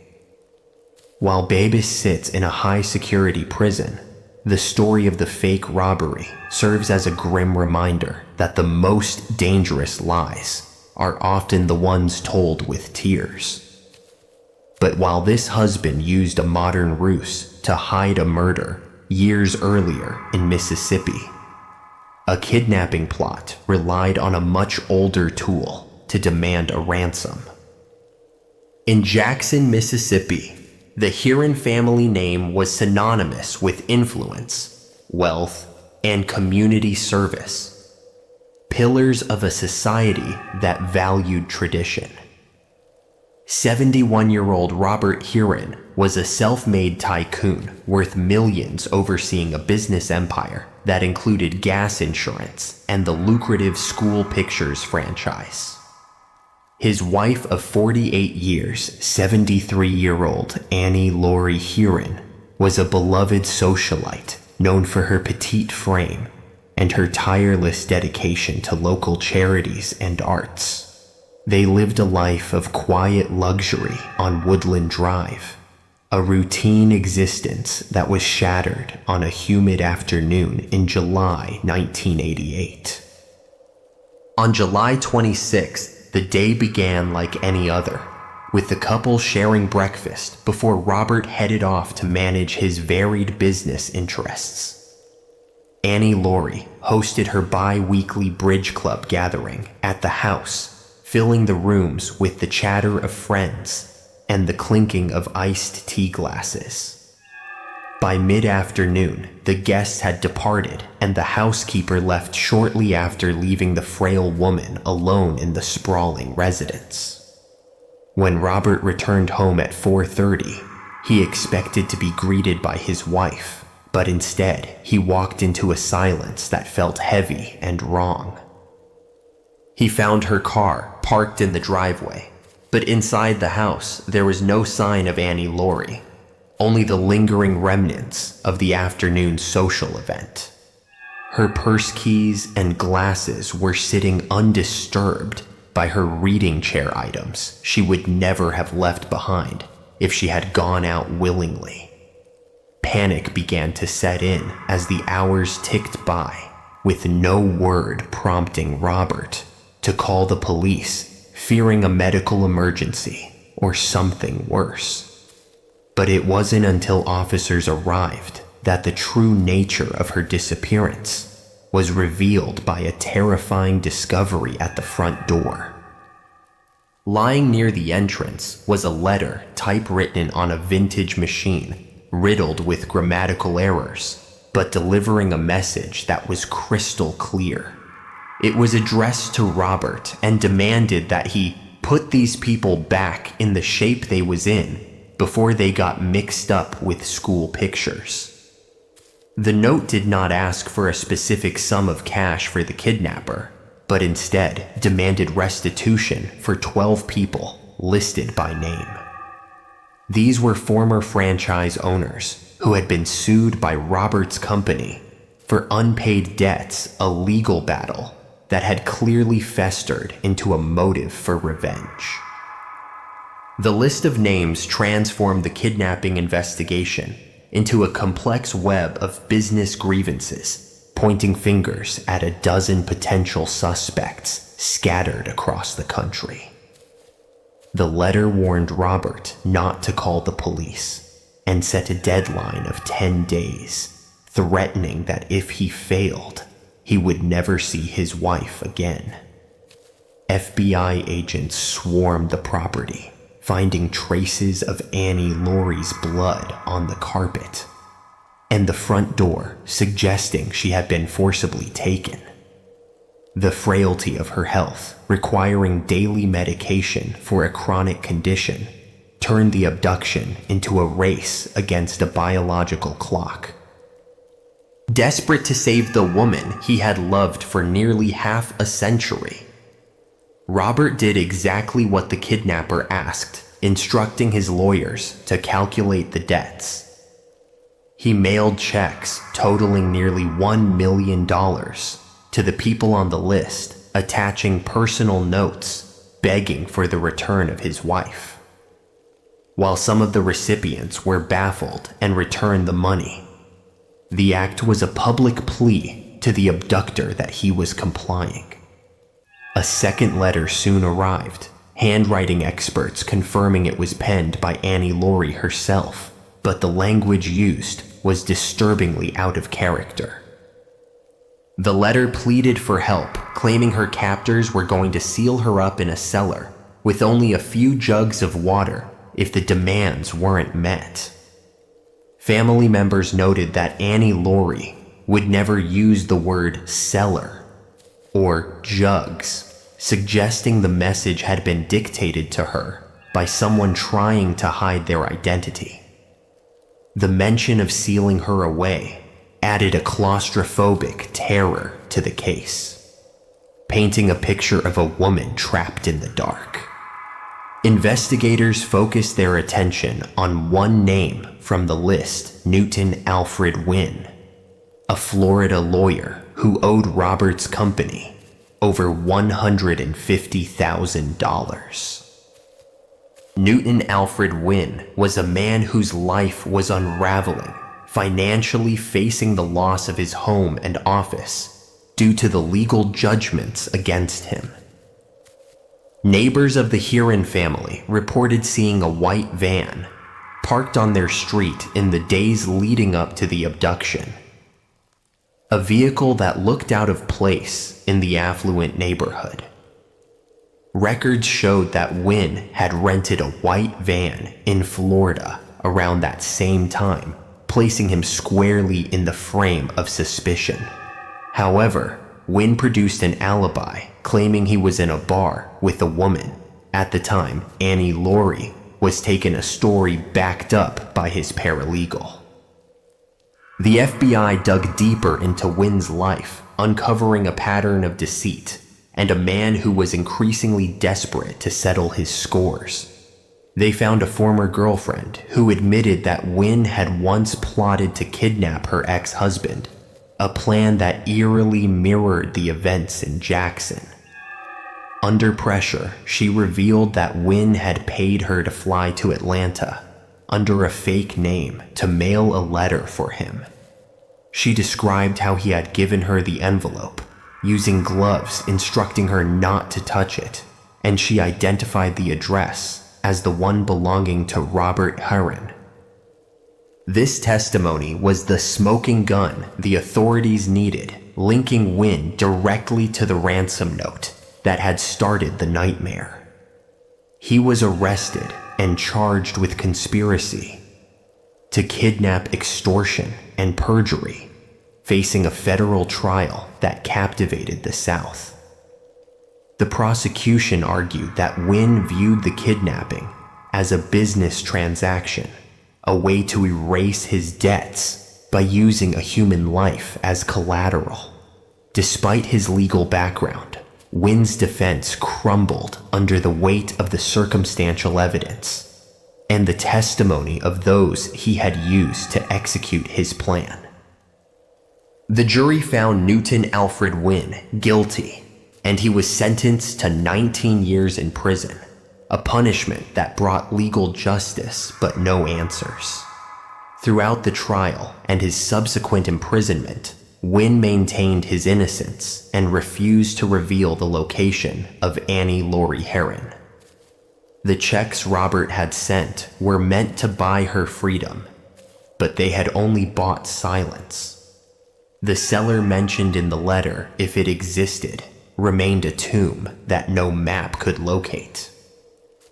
Robert Heron spent the remainder of his life waiting for a phone call or a knock at the door that would never come.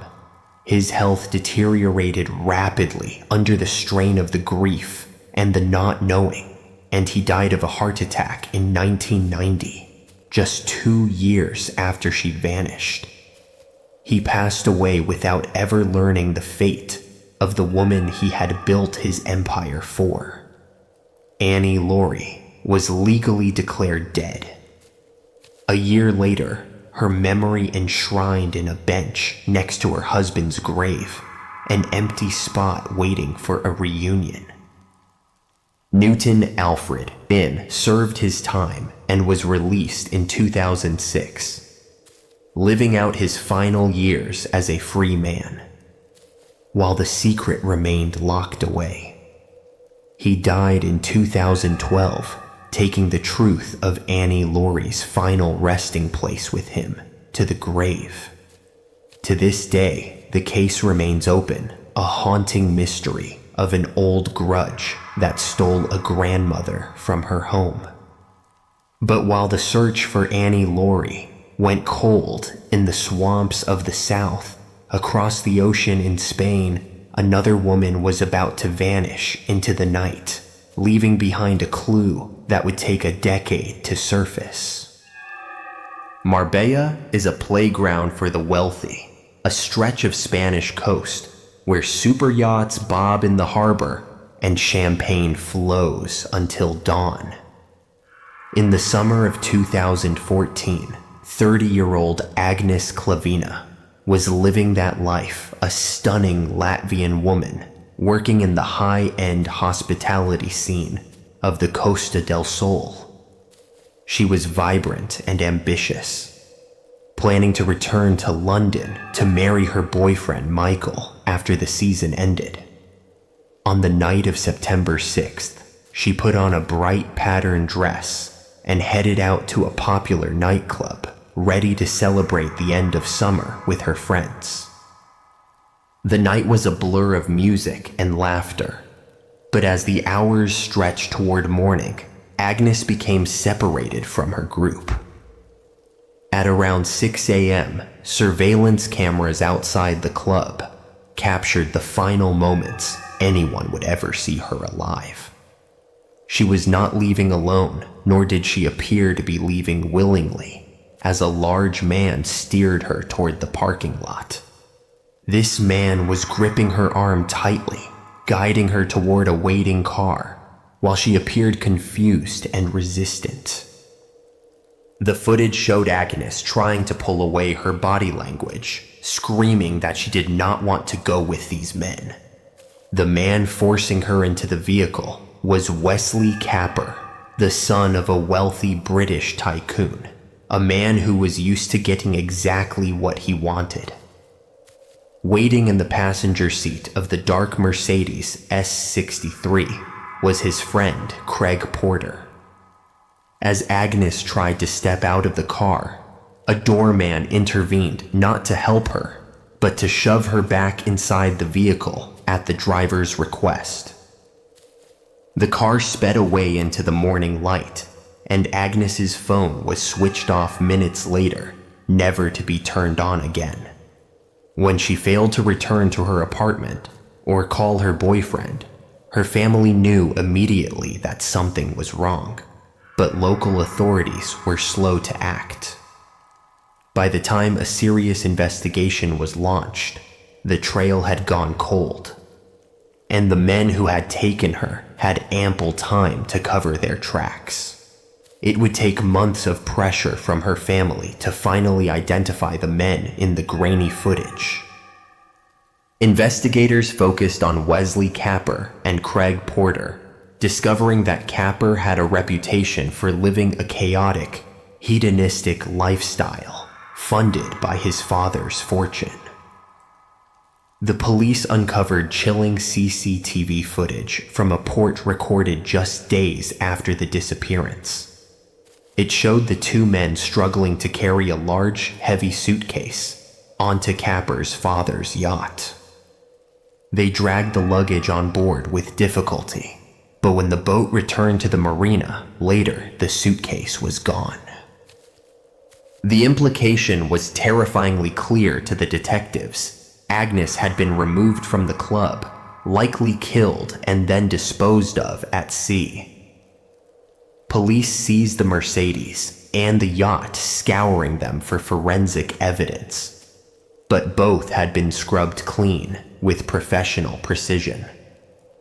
Despite the cleanup, they found a single blonde hair in the trunk of the car, a tiny thread of evidence that connected Agnes to the vehicle. But without a body or a confession, the case against the two men remained frustratingly circumstantial. The legal battle dragged on for years, with the defense arguing that Agnes had gone with them willingly and had been dropped off alive by the side of the road. In 2019, 5 years after she vanished, the men finally faced a judge, but the outcome was a slap in the face to her grieving family. They were acquitted of kidnapping and homicide due to a lack of concrete evidence, convicted only of the lesser charge of coercion. They received suspended sentences and were ordered to pay a small fine walking free while Agnes remained missing. Wesley Capper continued his reckless life on the coast, seemingly untouchable by the law, until his health caught up with him.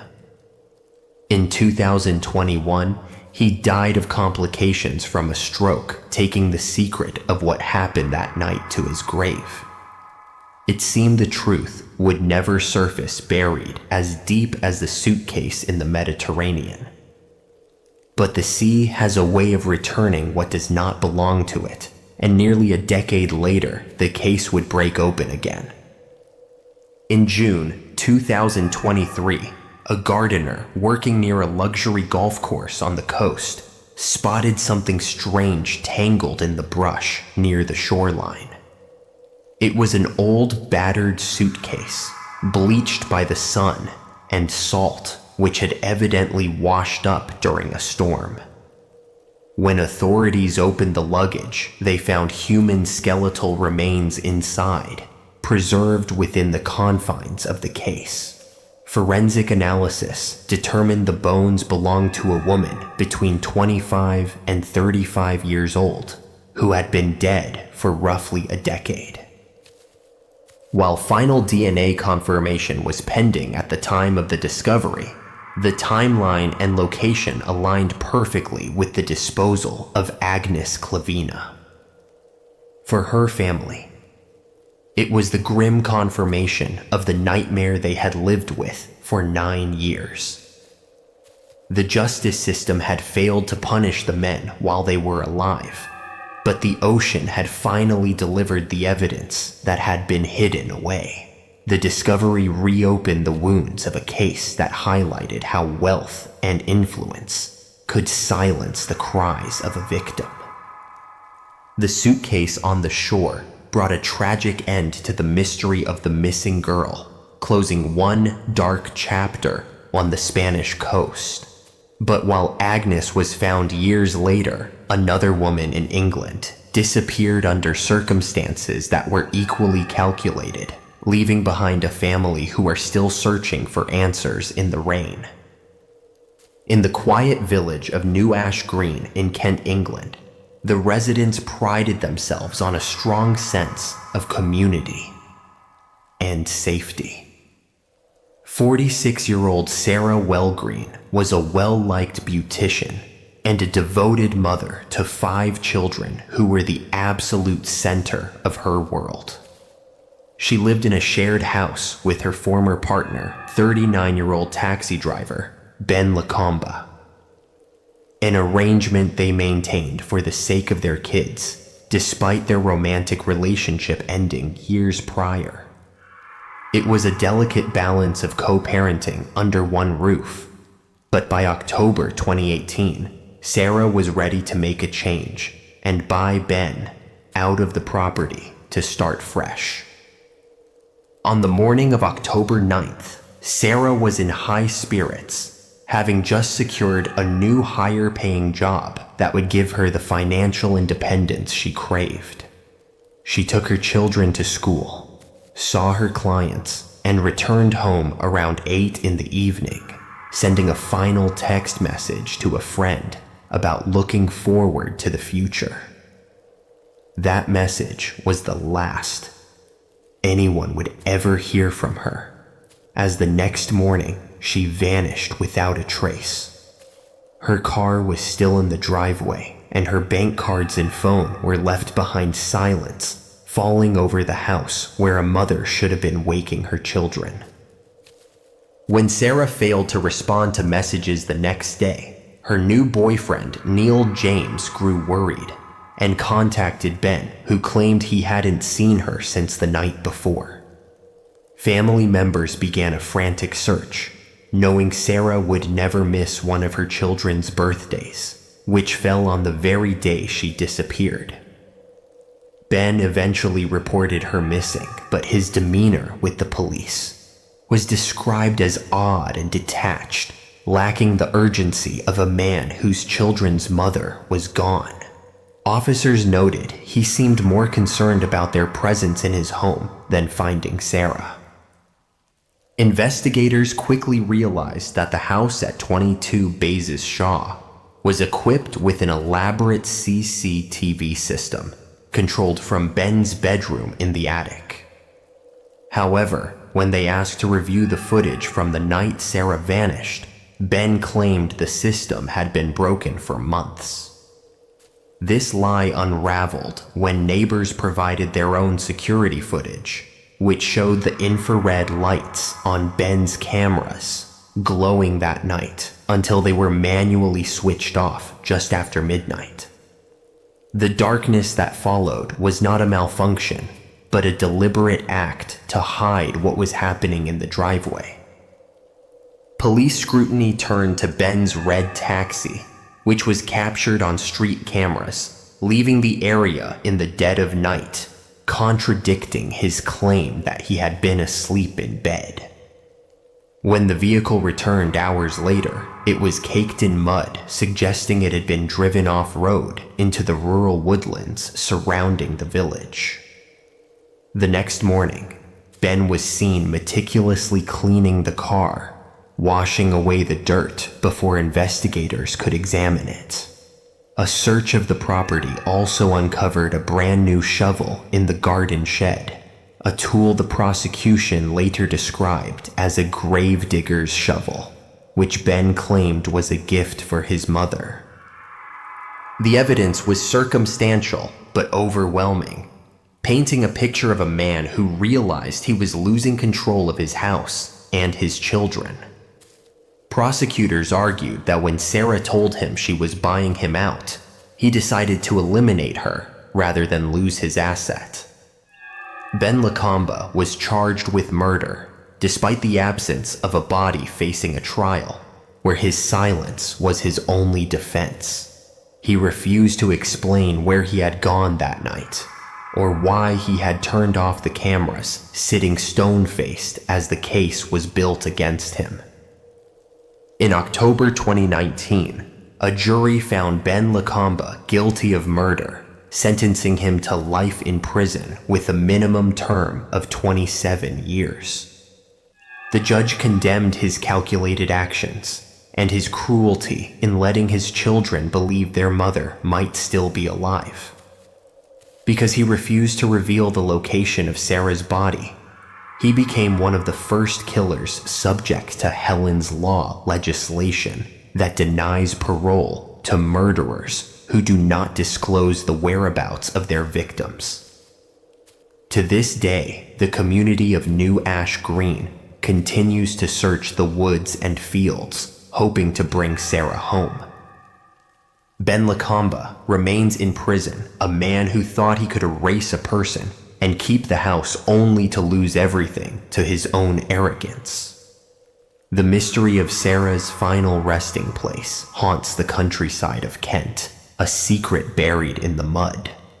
But while Ben Lacombe killed to keep his home a teenager in Nottingham, destroyed his own family to protect a fantasy world he had built in his head.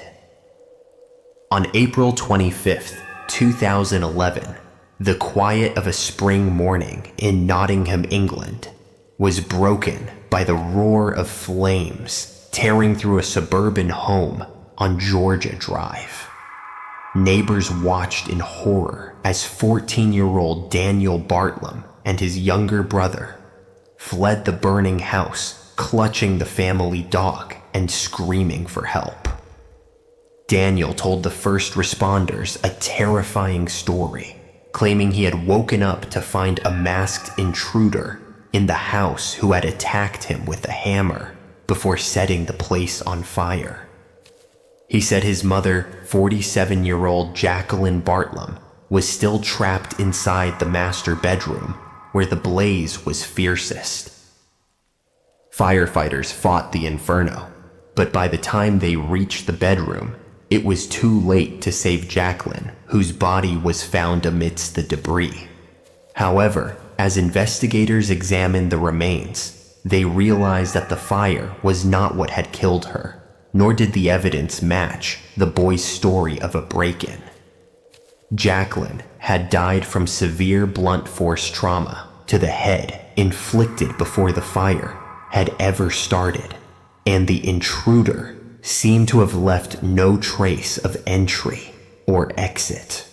The police quickly turned their attention to the 14-year-old boy who stood outside watching the smoke, whose demeanor was unsettlingly calm for a child who had just lost his mother. Daniel Bartlam was not a typical teenager. He had become increasingly reclusive and obsessed with violent media following his parents' divorce years earlier. He spent hours in his room watching horror films like Saw and Nightmare on Elm Street, feeding a dark fantasy life that was beginning to bleed into reality. His stepfather Simon had noticed disturbing changes in Daniel's behavior, including finding boxes of urine and feces hidden in his bedroom, signs of a deep psychological disturbance. Daniel had also begun writing violent stories, casting himself as a master criminal who could commit the perfect murder and get away with it. But his inspiration for the murder didn't come from a slasher film. It came from a popular British soap opera, Coronation Street, which he watched religiously. He became fixated on a storyline involving a character named John Stape, a teacher who bludgeoned a woman to death with a hammer and then staged a tram crash to cover up the body. Daniel was so taken with the plot that he wrote his own script detailing a scenario where he would kill his mother with a hammer and burn the house down to hide the evidence. It was a blueprint for matricide, written by a boy who was losing his grip on the line between fiction and reality. On the night of the murder, Daniel decided to bring his script to life, retrieving a claw hammer from the garden shed while his mother slept. He crept into her room and struck her 7 times with the weapon, a brutal and frenzied attack that ended her life instantly. He then doused her body and the room with petrol, lighting the fire to destroy the forensic evidence, just as he had planned in his stories. To sell the lie of the intruder, he planted a different hammer as a decoy, a level of forensic countermeasures that shocked the detectives who later unraveled the scene. When police seized his computer, they found the deleted story that mirrored the crime scene, perfectly destroying his claims of an intruder or a loss of control.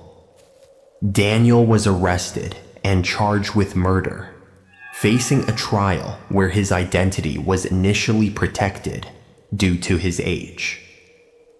In court, he showed a chilling lack of remorse, at one point making a throat-slitting gesture toward his stepfather while sitting in the dock. He tried to claim he had been provoked by abuse, but the jury saw through the lies of a boy who simply wanted to be the villain in his own story. Daniel was found guilty and sentenced to life in detention with a minimum term of 16 years, a rare and severe punishment for a minor. The judge took the unusual step of lifting the anonymity order, allowing the public to know the name and face of the boy who had killed his mother. His stepfather Simon later expressed his fear not of Daniel's violence, but of his ability to manipulate professionals into believing he was cured. To this day, the motive remains buried in the mind of a teenager who wanted to be famous for being bad. The house on Georgia Drive is gone, but the story of the soap opera killer remains a cautionary tale of media obsession gone wrong. But while Daniel's guilt was proven by his own writings, another death in a high school gym remains a battleground of conflicting theories and missing organs. In Georgia, a teenager's body was found in a place that defied all logic, sparking a mystery that has divided a town for a decade. On January 11th, 2013, a group of students at Lowndes High School in Valdosta, Georgia, noticed something strange in the corner of the old gymnasium. Protruding from the center of a vertically rolled up wrestling mat were 2 feet clad in socks, motionless and silent. Thinking it was a prank, they alerted a teacher. But as they tipped the heavy mat over to free the person inside, a horrific smell of decay filled the air.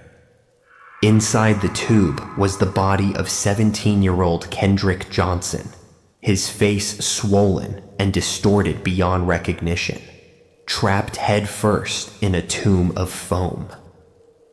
Local authorities moved quickly to classify the death as a freak accident, theorizing that Kendrick had fallen into the mat while trying to retrieve a gym shoe. They argued he had become wedged upside down, unable to breathe, and died from positional asphyxia in the empty gym.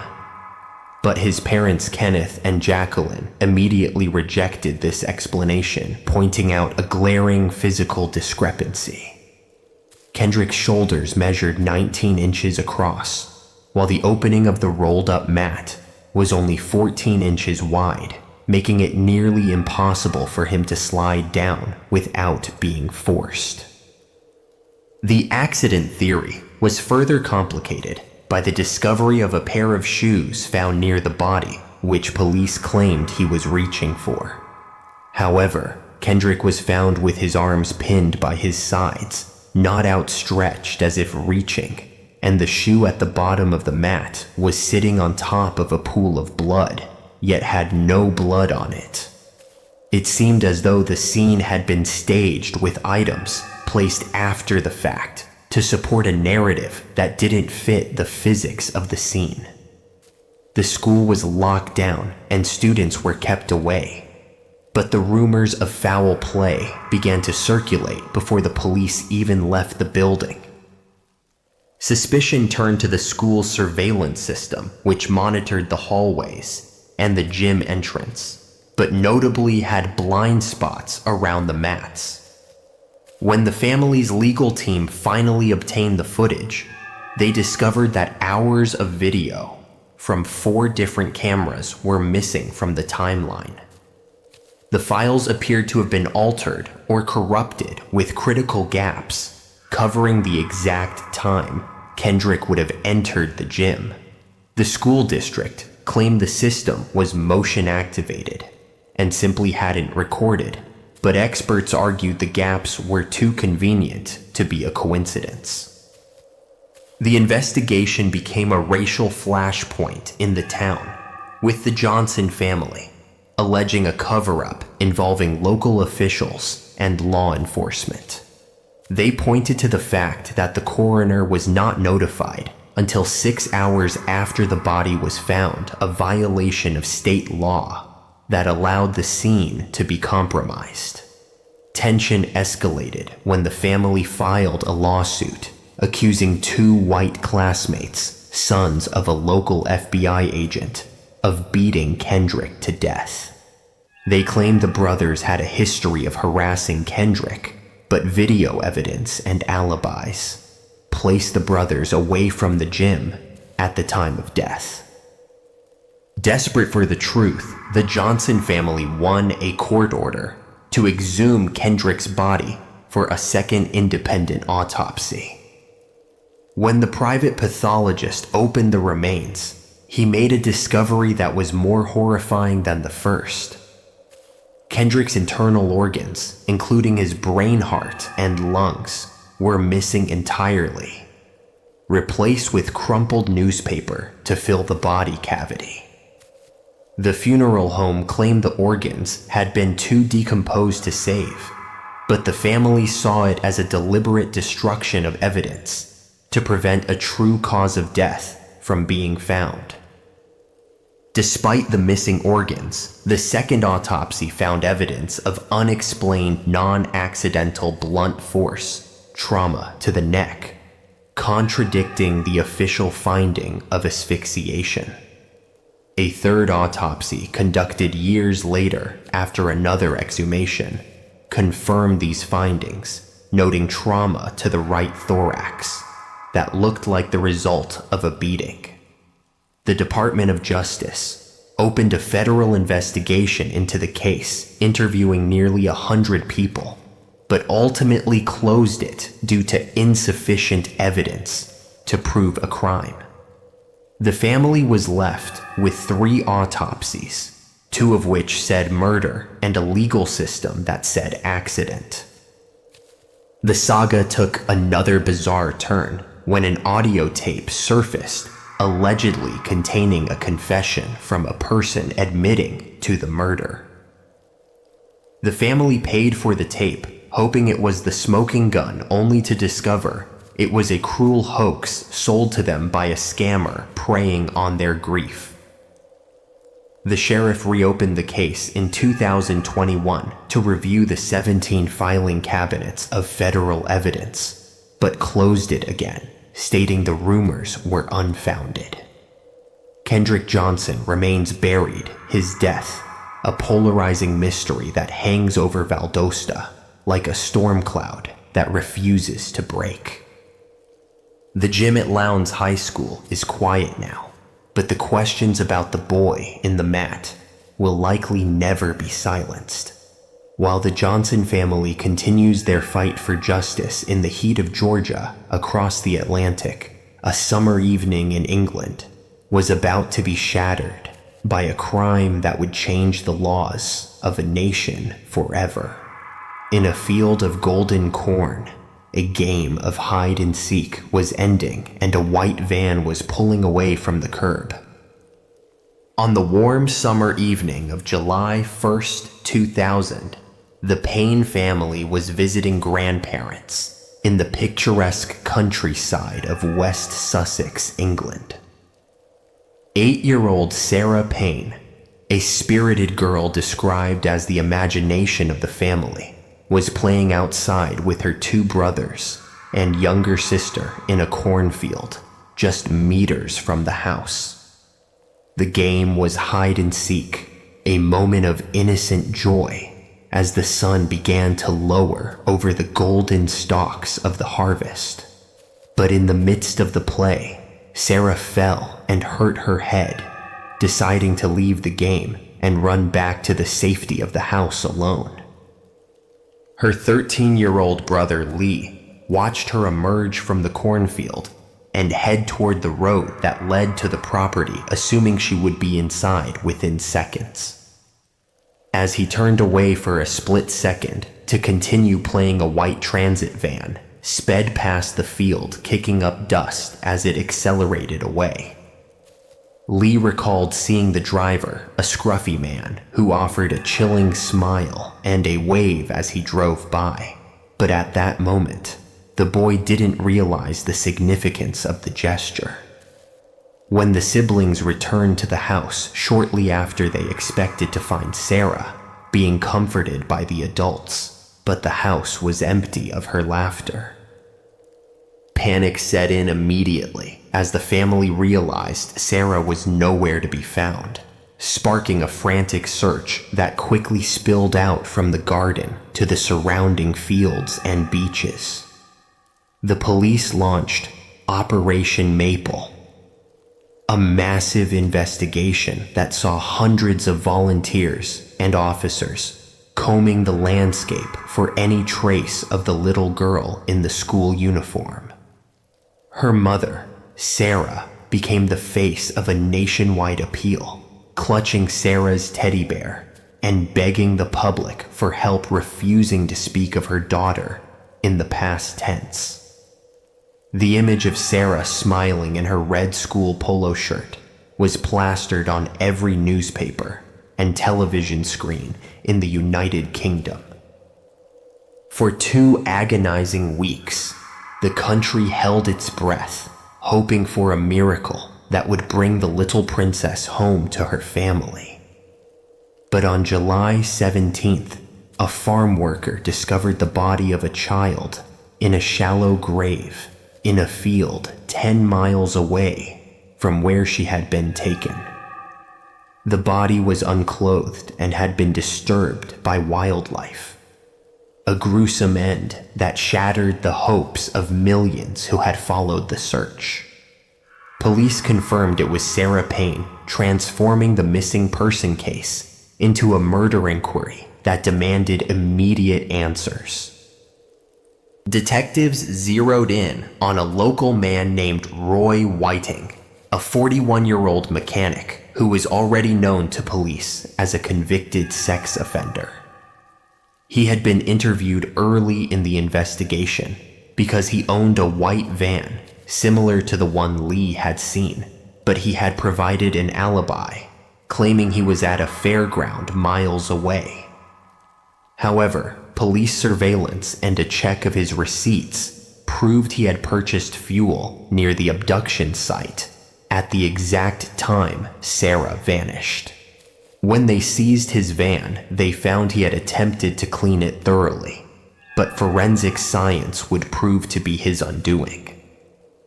Inside the van, hidden deep within the fabric of a red sweatshirt, investigators found a single blonde hair that belonged to Sarah Payne. It was a microscopic piece of evidence that linked the child directly to the vehicle of the man who denied ever meeting her. Additionally, a child's shoe found by the side of the road near the burial site contained fibers that matched the interior of Whiting's van. The police charged Roy Whiting with abduction and murder, building a case that relied on the undeniable truth of forensics rather than a confession he refused to give. During the trial, the jury was not told about Whiting's previous conviction for abducting and assaulting another 8-year-old girl years earlier, ensuring a fair verdict based solely on the current facts. In December 2001, Roy Whiting was found guilty and sentenced to life in prison, a verdict that was met with cheers from the public gallery. Only after the sentencing was the world told of his past, sparking outrage that a dangerous predator had been free to roam the streets. Sarah's parents, Sarah and Michael, channeled their grief into a campaign to change the law, fighting for the right of parents to know if sex offenders lived in their communities. Their tireless work led to the creation of Sarah's Law, a legacy that has since allowed thousands of parents to protect their children from potential harm. But the victory came at a terrible personal cost to the Payne family, who crumbled under the weight of the trauma. The pressure contributed to the breakdown of Sarah and Michael's marriage, and the father, Michael, spiraled into a deep depression, fueled by alcohol.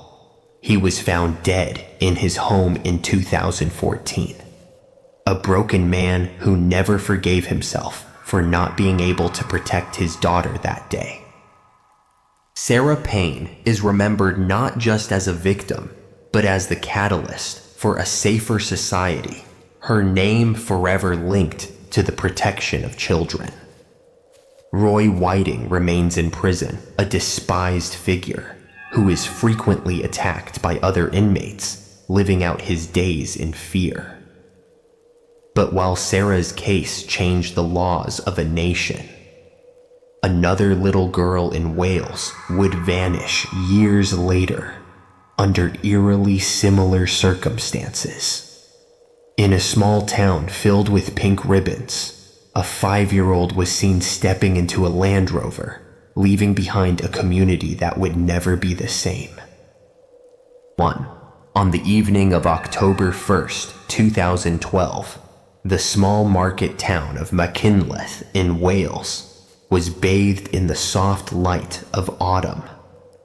5-year-old April Jones, a bright and happy girl who lived with cerebral palsy, had been allowed to play out late as a special reward for a glowing school report. She was riding her bicycle with friends near her home on the Brynny estate, enjoying the freedom of the neighborhood she knew so well. But as twilight settled over the estate, a Land Rover pulled up to the curb where the children were playing.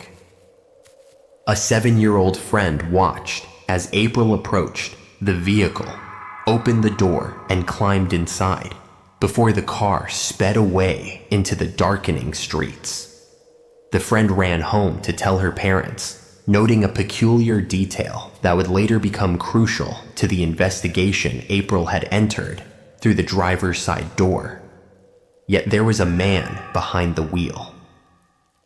This observation meant the vehicle was a left-hand drive, a rarity on the roads of the United Kingdom. Within minutes, a frantic emergency call was made, and the quiet community was plunged into nightmares. The response was immediate and overwhelming, with hundreds of local residents pouring out of their homes to scour the streets, forests, and riverbanks. The police launched a critical incident, triggering the Child Rescue Alert nationwide for the first time in history, desperate to find the little girl who needed daily medication. The search area was vast and treacherous, covering slate mines, dense woodlands, and rushing rivers, but the volunteers refused to stop. As news spread, the town was draped in pink ribbons, April's favorite color, a symbol of hope that fluttered from every lamppost and gates.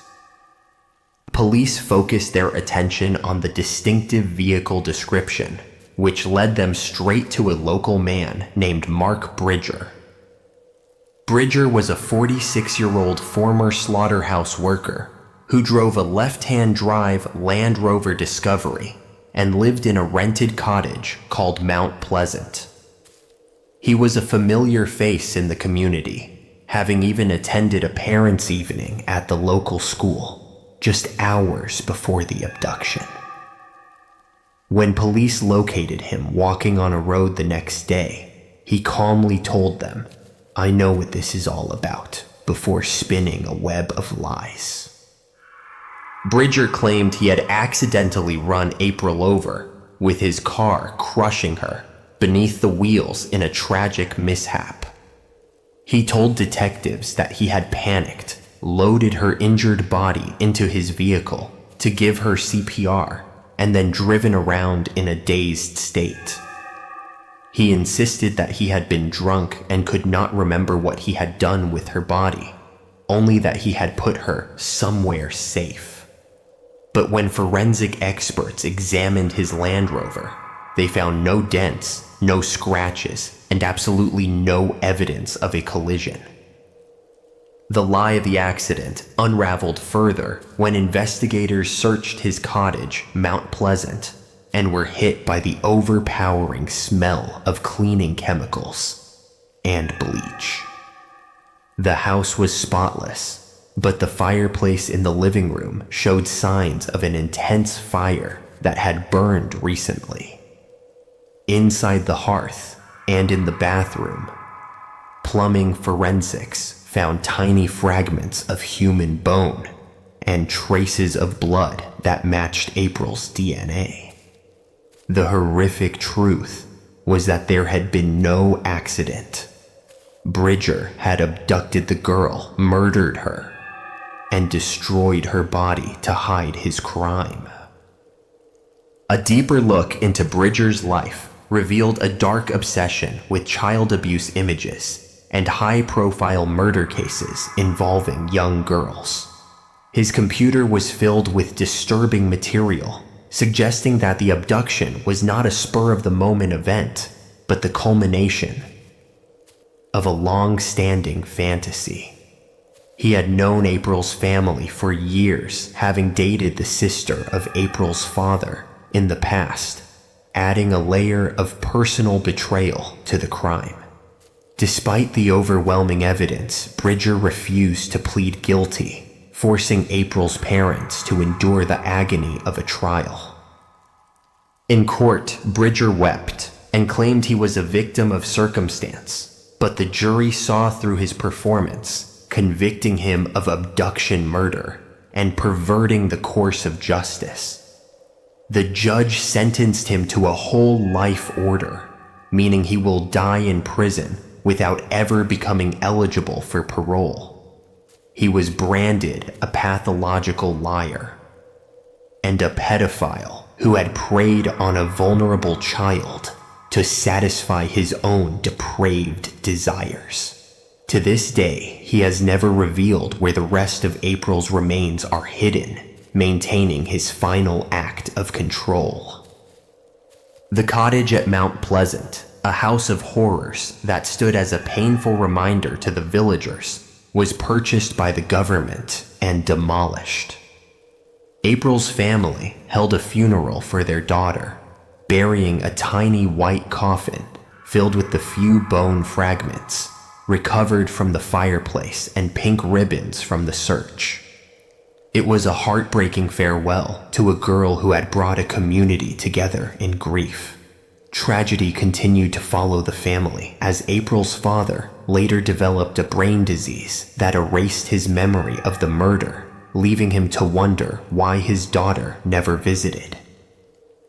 That was 16 stories for tonight.